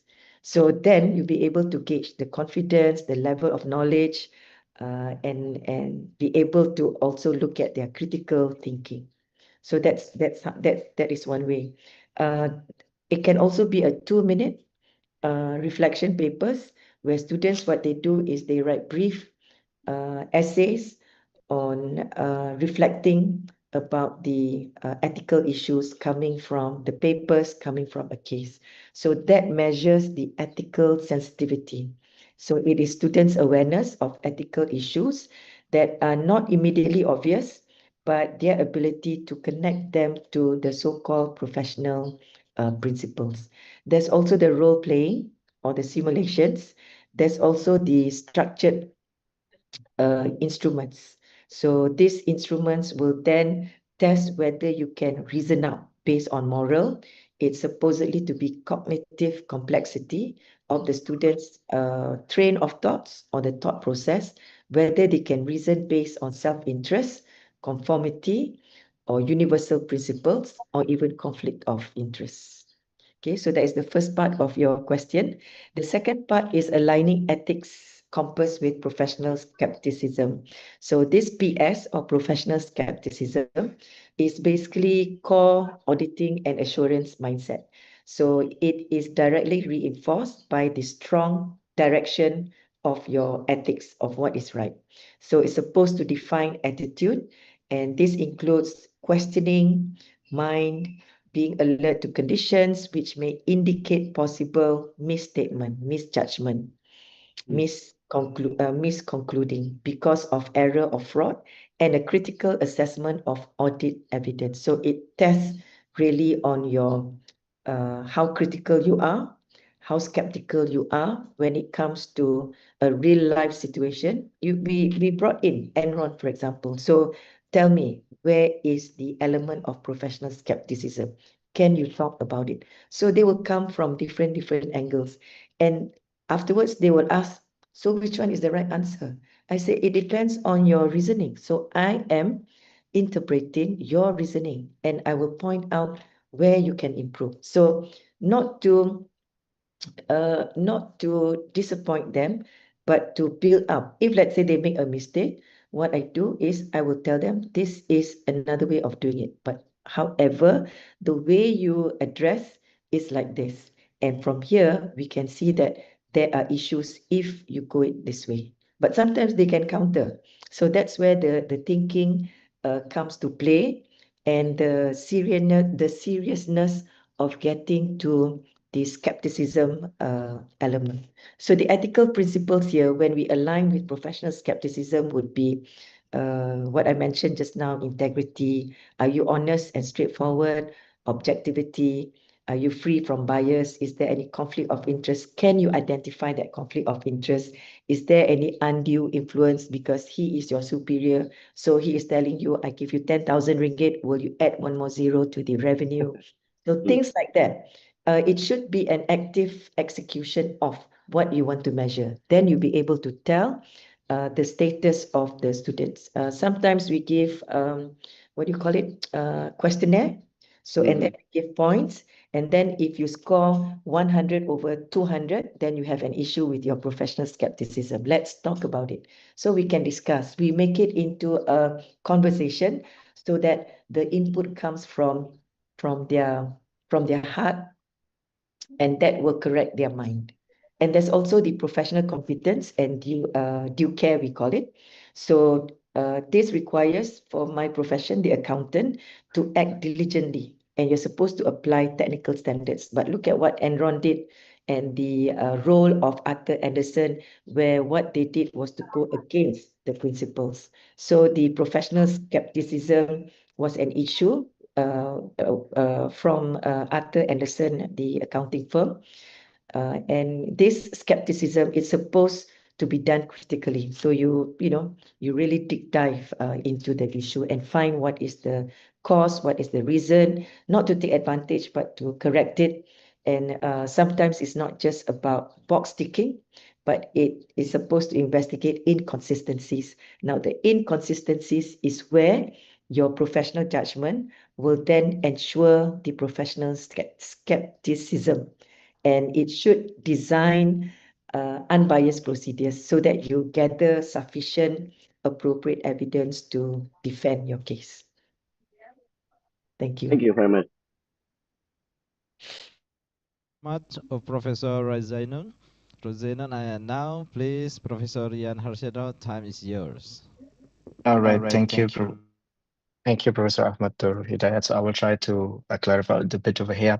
So this our studies shows that decisions, it's not a binary, so it's not based on the numbers, but it's like strategic. It depends on heavily on, how can I say, that the interactions between the spatial dynamics and also the sentiment intelligence, right?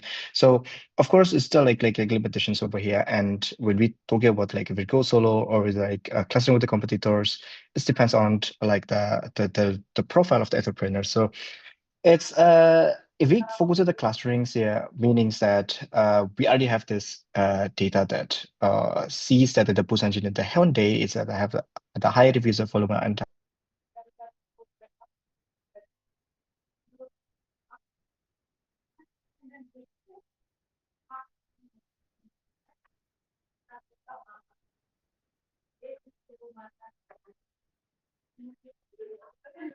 We are waiting for a while for Professor Rian, yeah? Okay.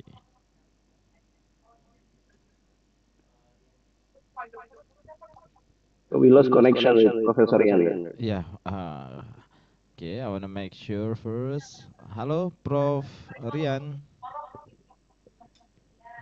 Okay. All right. Okay. Yeah, I think while we are waiting for Professor Rian, we can move to. Wait a minute. Okay.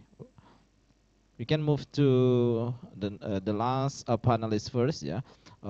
Dr. Harry Soretin. Hello, Dr. Harry. Okay. How are you today? Fine. Okay. Can you hear my voice again? Okay, fine. Sorry. Sorry. Sorry, Mr. Rian back. Okay. Continue, Prof. Rian. Okay, thank you. Sorry. Can I start, please? Okay. Uh, Thank you very much. First of all is Assalamualaikum warahmatullahi wabarakatuh. Uh, the distinguished excellencies and honored guests, esteemed colleagues, ladies and gentlemen, it is my privilege to serve you, supporting partners in this session, and my highest appreciation to our participation, especially for Prof. Marcelo, Prof. Rozainun, Prof. Rezzy, and Prof. Rian. For their exceptional scholarship contribution, it's offering rigorous insight of great relevance to sustainability governance, digital transformation, and social well-being. I always also wish to convey my sincere gratitude to the Dean and the leadership of the Faculty of Ekonomi and Bisnis Universitas Pembangunan Veteran Jakarta, along with the organized committee, Kevin and the team, also the supporting team of their professionals in convening the important forum. Drawing on my background in public finance, governance, and social entrepreneurship, I see that's highly significant for policy institution and communities alike. So it's in the spirit of any of the questions of coaching approach. I try to my intention to enrich our dialogue. So a few reflective question, not a critical, but as an invitation to deeper exploration. So with your kind combination, please see the chat box in the Zoom box. There's some kind of the questionnaire for all the participants or panelists in here. And I hope based on the chat box in Zoom, you can answer of my question. But in here, last, maybe from me to Prof. Zainun, this is a special pantun for you. I really expect it and appreciate for your kindness and great thinking for any kind of the topic. The pantun is, pagi tenang, cahaya berkilau, terang menyinari langkah insan. Etika digital Ibu uraikan dengan begitu terpelihara dan halus bak sulam, nilai tak lekang akan zaman. Menjadi penuntun dalam dunia yang terus berubah dan bersalin rupa. Layar terbuka membawa sinyal, namun tanpa moral ia tiada arah. Pemikiran Ibu menghadirkan kompas yang bernilai adil dan niscaya, agar generasi akademik tetap berpegang pada integritas yang teguh dan indah. Keilmuan berkembang dari masa ke masa, namun budi tetap menjadi inti. Terima kasih Prof. Rozainun dan yang lain-lain atas pencerahan dan kebijaksanaan yang telah dijelaskan dengan bahasa yang berwibawa. Semoga nilai etika terus menjadi fondasi kuat bagi profesi dan insan negeri. Thank you, Prof. Rozainun. Adab is the first thing of all of the life in accountancy. Thank you. You can see from the chat box, that from the questionnaire in there, I put there, and please answer maybe in several moments next. Thank you. Back to Ruslan Effendi. Thank you so much all. See you. All right, thank you very much, Dr. Haris Ratin. It's very great pantun, yeah. Okay, and all right, but before Prof. Rozainun and Prof. Rian respond about Haris' question in our chat, I want now Prof. Rian continue the answer for Ahmad Nur Hidayat question first, yeah. Okay, because there is not good connection before. Okay. Thank you, Mr. Prof. Rian. Yeah, thank you. Apologies for the inconvenience. Even though I live in the 5G connections, but still, yeah, I lose the internet connections here in Korea somewhere. Okay, so I just want to continue a little bit here. So when we talk about the cluster, so we focus on the I can say new concept, missions, spring restaurants if you want to replicate and experience, drive and find any models, you can also go ahead with the clustering competitors. But if you want to differentiate and go solo, so you need to you need to create like very unique positional advantage here. So what does it mean here? Very USP, good higher USP, unique selling point. So it's what I want to point is. So it's a unique selling point here because as a go solo, it will not matter of the locations because people will go there. Yeah, people will follow you. So that's why usually for the go solo here is idea strategies for the I can say the unique selling experience and also brand strong enough to pull the customers independently. Yeah, I hope that will answer it and cover it for Professor Ahmad questions. Yeah, but still not finished yet because it's not, as I mentioned, it's not for the binary, for the quantitative, because in the spatials approach, we have the 4 moments here. So the first is the data collection. The second one is that I show it to you this morning.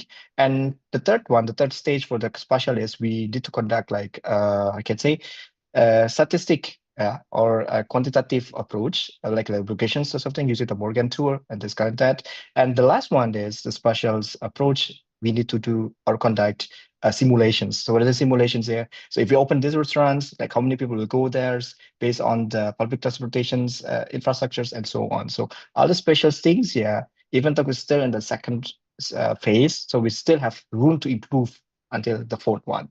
Okay, I think that's all. Professor Lucian, I will get it to you. Thank you. Yeah, thank you very much, Professor Rian, for your answer.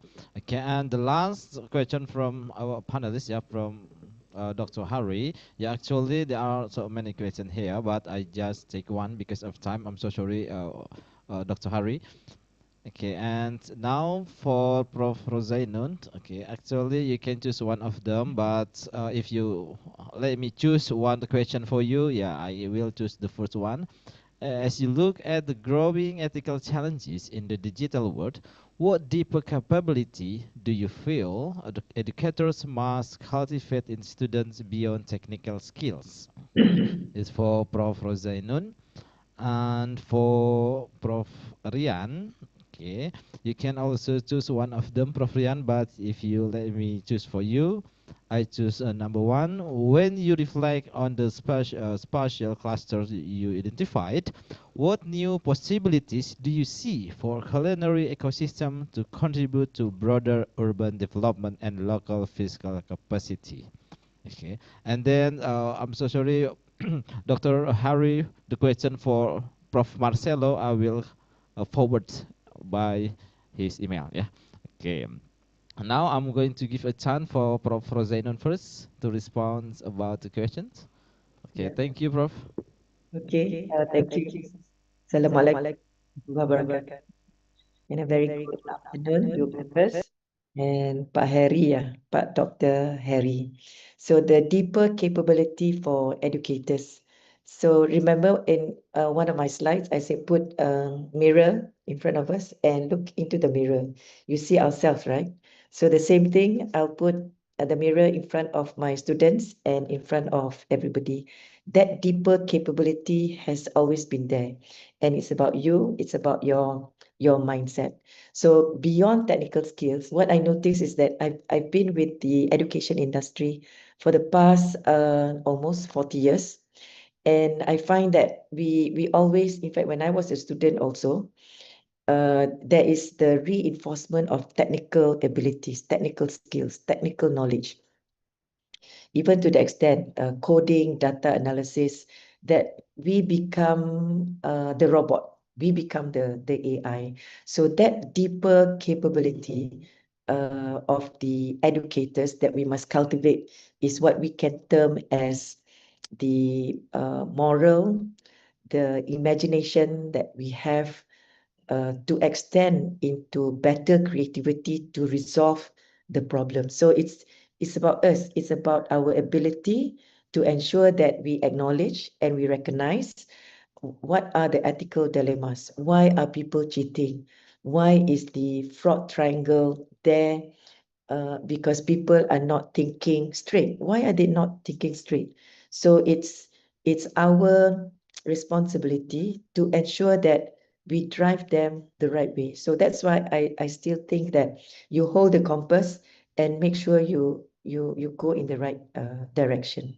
So we need to recognize there is the what we call IT driven contents or context, like the algorithmic bias, the deep fakes, falsification, the data weaponization. So it has probably the negative connotation, but we have to swing that to ensure that it is seen or addressed positively. Issues will be there no matter what, but it is our responsibility, our ethical agility to ensure that we can turn it around and we make our own judgment to make sure that we can resolve the conditions of uncertainty and complexity. So why this is crucial? It is because of because we are so used to numbers, very objective, those technical knowledge, and we use that so that we can build on those for financial statements, for presentations. But this ethical agility will focus on whether it should be built, how it should be deployed. So it goes beyond what is basically expected based on our technical knowledge. We just do, we present, we put on paper, that's it. But now it has to go beyond, and it should be for the greater good. It is good because of the technicality of it, but the greater will come with the hindsight, with the ethical values. So basically, that deeper capability should be the capability to foresee what consequences, what would be the negative society impact of technology, because it can do wonders. It can help us to cheat. It can also provide richness in our knowledge, but not in the right way. And it can be a widespread of problems for us also. And yeah, I'd like to reply to your pantun, Pak Harry. Do we have the time? What do you call it? Bunga merbah di tepi laman, harumnya wangi memikat hati, salah ditolak walau ada peluang, yang benar dipilih kerana integriti. One more, bulan purnama terang bercahaya. Apa yang Pak Harry sudah berkata-kata itu menunjukkan pemimpin dihargai sepanjang masa. Jika beretika, lulus amanahnya. Okay. Then one last one. Perahu kecil di Teluk Intan berkayuh tenang di pagi hari. Amanah dijaga penuh kesantunan, tanggungjawab dipikul dengan hati bersih murni seperti yang dikata-kata oleh Pak Harry. InsyaAllah. Terima kasih. Assalamualaikum. Waalaikumsalam warahmatullahi wabarakatuh. Alright, it is amazing. Okay, we are in the room. Give big applause for your pantun, Prof. Rozainun. Okay, and okay, thank you very much, Prof. Now the last, Prof. Rian, yeah. Okay. Okay, thank you so much. First, thank you for Professor Haji for the questions. Yes, you're asking 4 questions. I would like to answer all of them, but yeah, since of the limitations, the time constraint here, just answer it like number 1 here. So the new possibilities that you probably see from the Gunnar ecosystem here is the first for the fiscal sides, of course, like if you have the same understanding here. So in the high density premium restaurant like the Busanjin and the Hyundai here, that generate the strong tax revenue. And most of the restaurants sometimes it's also from the British restaurants over here. So, and also tourism spending, because they will go over there, and tourism spending, employment as well, local supply chains will be better, because in Busan's Korean, yeah, they usually very very picky regarding of the ingredients, right? Very picky regarding ingredients. So it depends on what target markets they are targeting, especially with the Koreans, yeah. If the restaurants are targeted for the Koreans, they probably prefer the ingredients from the local farmers. So, unlike the importings that just focusing on the local ingredients, sometimes customers visit the restaurants, they're asking where do you get these ingredients? If the owner says, "Oh, we ingredient import from the Brazil, we import from the Australians," some of them that the judge rejects and will decide to not go to the restaurant. Okay, and another part is the culinary clusters here can sit alongside with the art galleries, particular and cultural spaces. Because in Busan, compared with the Seoul, they're much more rich, they're much more better for this kind of alignment. But the Busan is still less because uh, even though Busan is stated as the second biggest metropolitan city in Korea, but there's still lack of the accommodations like the art galleries, boutique retailers, and also some cultural spaces. They're now trying to improve it, but it's still lack of it. So forming integrated experience corridors that cities can, market globally. As for information, Busan tried to win this global expo in 2030, but this lost again to Riyadh, Saudi Arabia. So that's why. Yeah. So, and the last one here is concentrated and can say, and the fine dining areas can, of course, increasing naturally the pedestrian flows. Yeah. So making this usually zones more attractive for transit upgrades, yeah, and zoning improvements and also public-private placemaking. But still, we also need to check those locations, whether they are friendly enough for tourists, friendly enough for the customers to walk. Because some locations like in the Junggu, even though Suyong, for example, even though they have 4 or 5 restaurants that have high ratings yet, but if you check in the geographical locations, sometimes not very the locations are still far away from the public transportation. So that's why they are not covered in the good and sentiment analysis. Yeah, I hope that can answer it, you, Professor Hari. But unlike Professor Rozainun, I cannot do the Pantone. Yeah, even though I can do it in Korean, but probably most of the audience will not understand in Koreans. But yeah, again, yeah, thank you so much for the I can say the time and just a bit outlet here. So if you would like to all of the researchers that would like to contribute with us to Kyungsung University, just feel free to email me. Yeah, thank you so much. Right, thank you. I would send it back to Professor Rian. All right, thank you everyone, thank you very much. And actually, I have also pantun, but I will read my pantun for closing our discussion. But but now I wanna say thank you very much for all panelists, Dr. Hari, Dr. Ferry Irawan, and Mr. Ahmad Nur Hidayat. Okay.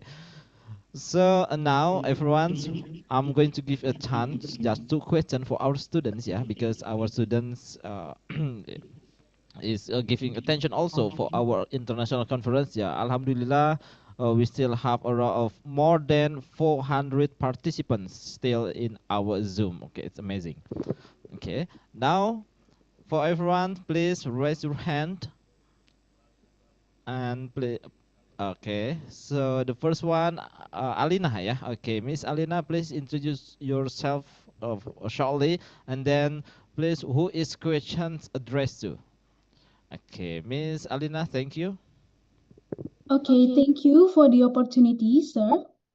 Good afternoon, ladies and gentlemen. My name is Alina Rahma Adila. I am an undergraduate management student of UPN Veteran Jakarta.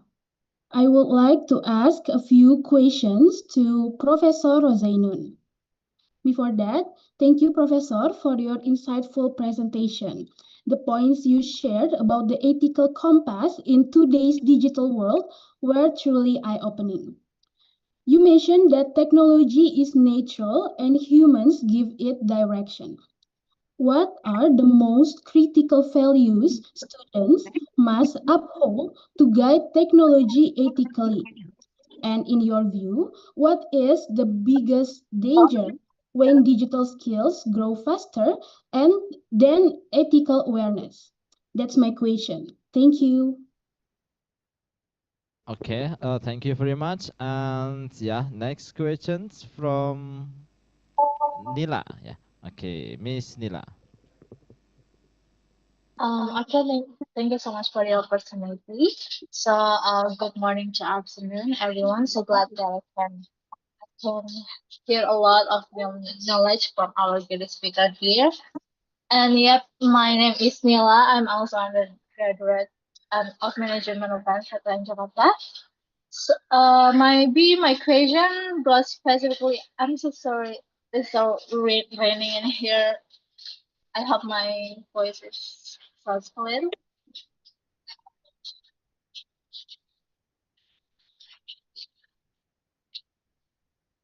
All right, clear?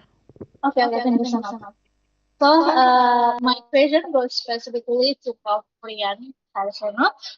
Uh, good, good morning, Prof. Good morning, Prof. So, since you live in Korea and talking about culinary industry, I want to do a benchmarking about F&B there. So, from your perspective as a consumer in Korea, do they actually consider sustainability and friendly packaging as part of what makes a product, including good product, or is not issues there? Because even in Indonesia, I've seen sustainability issues is growing, but mostly just simply shift like from plastic packaging to paper, but it also depending to the product because I've seen a lot of wood products with paper packaging, but there are a bunch of mineral water still with plastic packaging. So I want to know whether sustainability is really an issue in Korea or not. But if yes, is it influence to the competitiveness market in culinary industry there? Maybe that's my question. Thank you so much, and back to the moderator. Yeah, Miss Nila. Yeah, I think yeah, still one. Yeah, never mind. Sangjaya. Yeah, okay, Mr. Sangjaya. The last question from you. Okay. Okay. So thank you for the opportunity. So my question is specifically for Prof. Rozainun. As a student, like with so many students using AI for assignments and really relying on digital shortcuts, um, which issue do you think most threatens the development of their ethical compass? And is this especially like concerning and like worrying in today's fast-moving digital world? Thank you.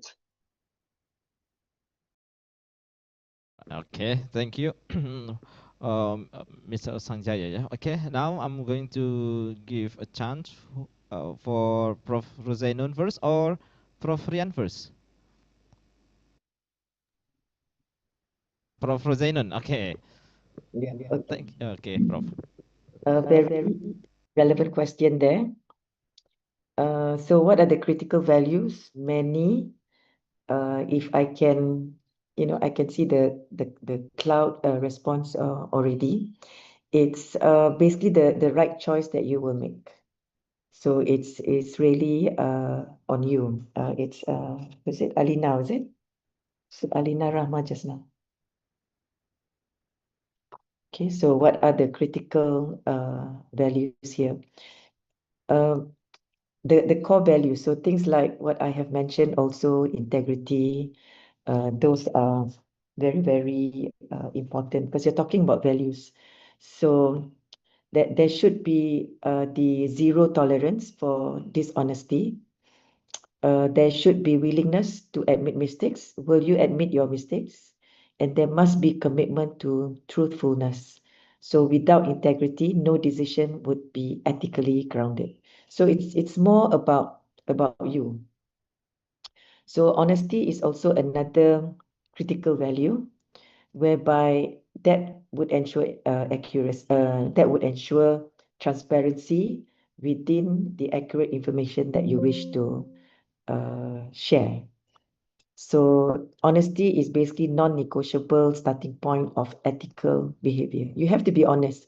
If it's something that you do not know, then you have to admit. If it's going to be if it's going to make your lecturer be angry with you because you still don't understand, at least you're being honest. Sometimes you need someone to knock on your head. I mean, not directly knock on your head, but sometimes you need to be told off. And sometimes you need to make mistakes. Then you admit your mistakes, and from the mistakes, you learn better. Because I believe in learning better when you make mistakes. But that does not mean that you need to make mistakes in order to learn. In the course of learning, you're bound to face the issue of understanding, the issue of, I don't understand your question, I don't understand what your lecturer is talking about. But perhaps you are shy to ask immediately, but follow up and follow your lecturer and ask her. There's no harm doing that. Sometimes we feel that, oh, I'm the only one asking that question. So, I'm shy and I think I will just interrupt the class. So don't feel bad about it. Okay, so that's honesty. Accountability is also a critical value. So if you ask me what would be one critical value, it's about honesty to me. Because when there is honesty, there will be accountability. There is also the courage because you're being honest. I don't know. And I'll be the one going upstage and receiving, what do you call it? Receiving the scroll from your vice chancellor or from the chancellor of your university. It's not my lecturer. So I have to be honest with myself. If it's something that I do not know, then I do not know. I own up. If I get scolding, which sometimes it'll be a possibility. So your lecturer might say, why is it that you don't understand? Why is it's so difficult? So you just have to be honest. Just yesterday, I was talking to a student and she finds it very difficult to cope with economics, which is normal. I had problems understanding economics, having this accounting program that I had to do, but I had to get by it. If I don't understand economics, it's going to cost my program and my qualification. So you just have to deal with it. So honesty to me is, for me, is the most critical value because it will also determine, it will give you fairness and justice. It will also give you the respect. And I respect those students who come to me and be honest with me. I just cannot get the hang of it. Then from there, we will dig, we will break it down into further components to help them understand. And that's how you gain the knowledge. It might be through the hard way. I was just an average student, so a lot of things I don't understand. But I was being honest to myself. Empathy is also another one, so that you understand the feelings and impact on other people. So you might, instead of your lecturer, you go to your friend maybe, and maybe they can help you. And then you feel responsible to the commitment that you have put your 2 feet into the program. No choice, but you have to ensure that you fulfill the objective. Okay, humility is another critical value, and that will support honesty because it would admit your limitation. You know who you are, but you are willing to learn, and in that way you will avoid arrogance, so you won't be arrogant. So there's a lot of things also. You can also do chat GPT and find, and you evaluate yourself. So for me, it's honesty. Maybe for you, it should be ethical consistency, but you find your reasons, and that's one way to practice. Your question just now, what are the critical values, and how do you overcome ethical dilemmas? And you were asking about the biggest risk. So the biggest risk would be the technology itself, because it will weaken your human judgment. It would erode your small shortcut decision, because it is going to be a shortcut. You will not learn anything. Then you will lose. So what I'm about to list is basically against the critical values just now. So what would be at risk when it comes to technology is also about hacking.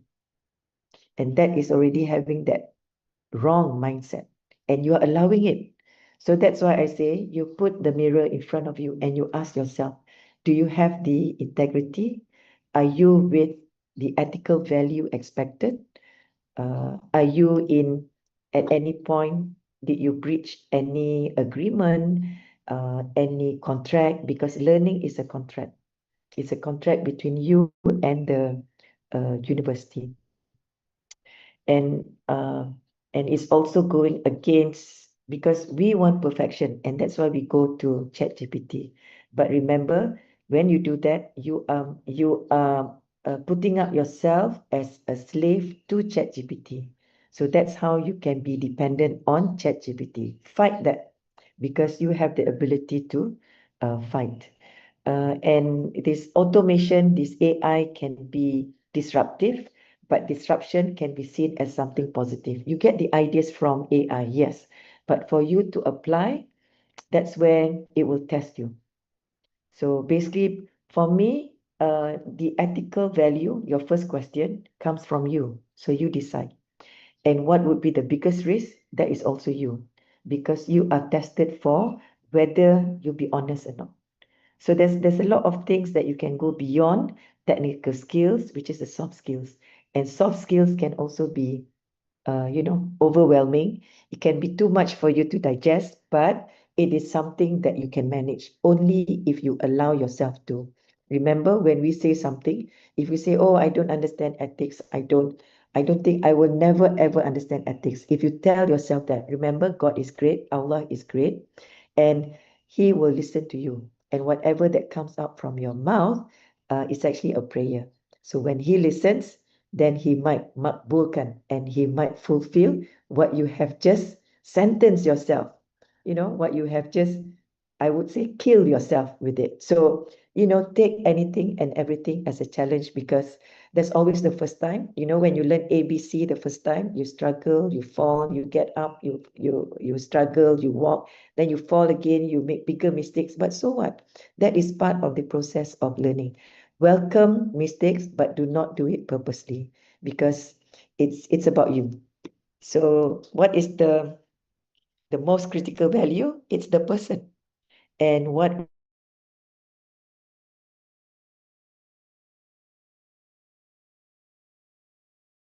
is a very good person, and you can also turn out to be a fraudster and the wrongdoer. So the choice is yours. Thank you. Okay, thank you very much for your complete answer, Prof. Rozainun. Okay, thank you very much. Okay, and now the last, please, Prof. Rian Harseno. Time is yours. Right, so thank you.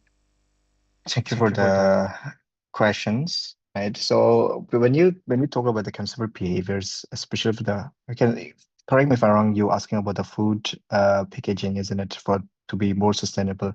Yeah. So it turns out based on the data, unfortunately based on the data. Why I said unfortunately, because based on my observations, I'm not sure whether they are go with the sustainability here, with economic eco-friendly things. Yeah, because if you go, for example, here in the culinary here, the coffee shops, do you know what? People, Koreans are crazy drinking coffees. So what does it means? They can drink 4 Americano in a day or 5 Americano in a day. All right. So and what it means drinking is they go to the coffee shops and they use the plastic things and those kind of stuff, so which is not that eco-friendly. But based on the data, it says that I can say the Gen Z, the Z generations here, more than 80% based on one of the survey here that tends to buy, or at least buy a product from the company that focus on the ASGs. Yeah. So this is a good starting point from the younger generations, where they are more focusing on the sustainability products. So which is good, where they can, where the companies they already have this kind of a sustainability system, for example, for the recycle things, even though they're starting from the kindergarten's educations, that are to brainwash them, like we need to do this to make to keep our out better than ever. But yeah, now starting with the Gen Z generations here, they're more aware about this kind of stuff, especially the food packaging here. So I think yes, based on the data, I can say yes. Thank you. Much, Prof. Rian, for the answer. Okay, so everyone, actually we still have some questions from our participants, but I must make it enough because of times, and I'm so sorry because we must stop in this discussion. Okay, and yeah, I hope we can continue our next discussion by email or in the next meeting. Then I say that thank you very much. Okay, for all the participants. Yeah. Okay. Okay, Alina and Nashua, Sanjaya and Prita ya, Lailatul Badriyah. Okay, thank you very much for your question for your uh, appreciation for giving the questions.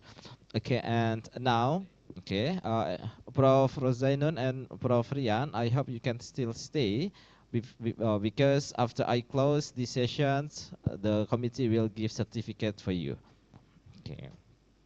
And now before I back to MC, I have a pantun. Okay. Okay, ikan lele naik Syaiful. I love you full everyone. Thank you, and I'm Rusfian Effendi and I back to Master of Ceremony. Assalamualaikum warahmatullahi wabarakatuh. Waalaikumsalam warahmatullahi wabarakatuh. All right, thank you so much to Mr. Rusfian for leading the plenary session. And thank you very much to all of our speakers and panelists for the insightful and inspiring speeches delivered today. Everyone, please show your appreciation by giving applause or any reaction on Zoom. You can give love, cheers, or maybe thumbs up for our amazing speakers and moderator, ladies and gentlemen. All right, thank you so much. The next agenda is certificate awarding, but unfortunately, two of our speakers, Mr. Rezzy and Prof. Marcelo, couldn't join us again because they both have to attend another urgent occasion. So before we continue, respectfully, I want to say thank you first to Mr. Rezzy and Prof. Marcelo for their time and knowledge that has been sharing to us. Hopefully, we can meet again in another opportunity. Now, ladies and gentlemen, we move forward to certificate awarding. We kindly invite our speakers and our moderator to remain on screen as we present the certificates one by one and take a brief photo. All right, for the first, we would now like to present the certificate to Mr. Rian Harseno, Ph.D.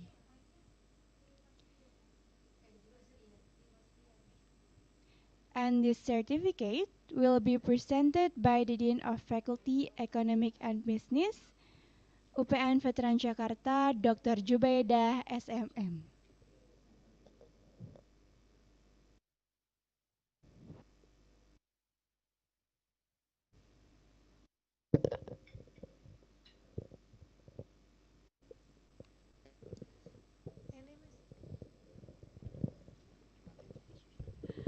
Baik, Prof. Rian, thank Yes. you for sharing your knowledge and experience with us. Please accept our appreciation of the certificate. Thank you very much, younger, smart, and handsome. Thank you, Prof. Rian. Thank you, Dean. Thank you. I'll see you soon to Jakarta. All right, we will take a picture together with the certificate. Kindly stay on screen. Okay, I will count in 3, 2, 1.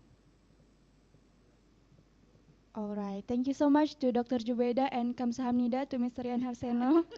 Next, we present the certificate to Professor Dr. Rozainun Haji Abdul Aziz, P.M.K, CIM. And the certificate will be presented by the Dean of Faculty Economic and Business, Dr. Jubaida, SMM. Prof. Rozainun, thank you for sharing your knowledge and experience. Please accept our appreciation of this certificate. Thank you, Prof. Thank you very much, Prof. Thank you so much. All right. Pleasure. All right, we will take picture with the certificate together. I will count in 3, 2, 1. Okay, thank you so much to Dr. Jubaida and Professor Dr. Rozainun Haji Abdul Aziz. Everyone, please give your reaction on screen, your love, your cheers. Okay, last but not least, we present the certificate to our moderator, Mr. Rusfian Effendi, and the certificate will be presented by the chairman of JESICA 2025, Mrs. Prinsita Nabila Marampahlawan. All right. Thank you from MC and thank you for Mr. Rusfian for guiding our session, our panel session this morning till this evening, till this afternoon. Hereby, I present to you the certificate as a moderator. All right, you will take a picture together with the certificate. I will count in 3, 2, 1. Okay, thank you so much to Mrs. Prinsita and Mr. Rusfian. Now to all speakers and participants, we would love to capture a group photo together.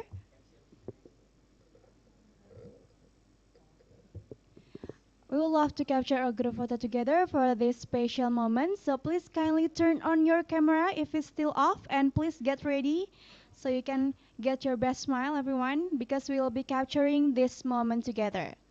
All right, be ready, everyone. We will take a photo in a few slides.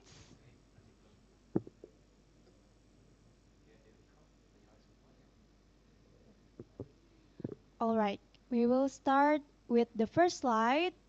I will count in 3, 2, 1, cheese. Okay, great. Now moving into the second slide. 3, 2, 1. Give your best smile. Okay, and the third slide. 3, 2, 1.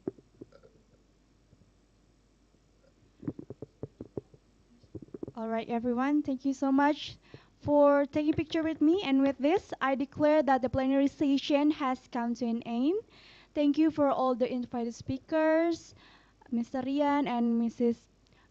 Professor Dr. Rozainun, and also all of the panelists, moderators, and of course, all the participants for such lively and insightful discussions. So ladies and gentlemen, it's time for a 45-minute lunch break before we move into the parallel sessions. Please don't forget to scan the attendance and feedback QR codes. All right, it's already displayed on the screen. Everyone, please make sure you scan the QR codes and feel free for your attendance and for our event feedback. Also, you can see the chat on our Zoom. You can fill it and you can fill the attendance and also the feedback for our event. All right, maybe I will wait for 2 minutes, everyone.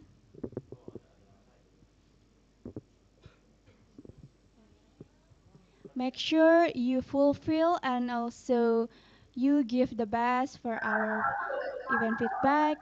You can scan the QR or also you can see on the room chat.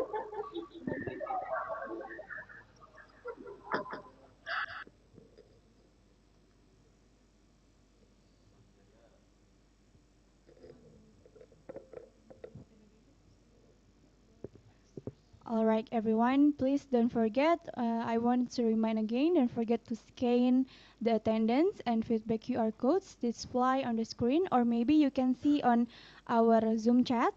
You can fill the link and also you have to make sure you answer all of the question so it will fill up for your attendance and for our event feedback. All right, once again, I want to say thank you and appreciation goes to our sponsor, PT Bank Syariah Indonesia, Branch Jakarta Fatmawati, and PT Batik Konsultasi Indonesia for supporting today's event. So everyone, please enjoy your lunch and take a moment to relax. And we will meet again at 1 p.m. directly. And that time, you may directly join your designated breakout rooms for the parallel sessions. So make sure you have to be back on time because we still have more agenda ahead. So ladies and gentlemen, see you at 1 p.m. Wassalamualaikum warahmatullahi wabarakatuh. Waalaikumsalam. Thank you very much.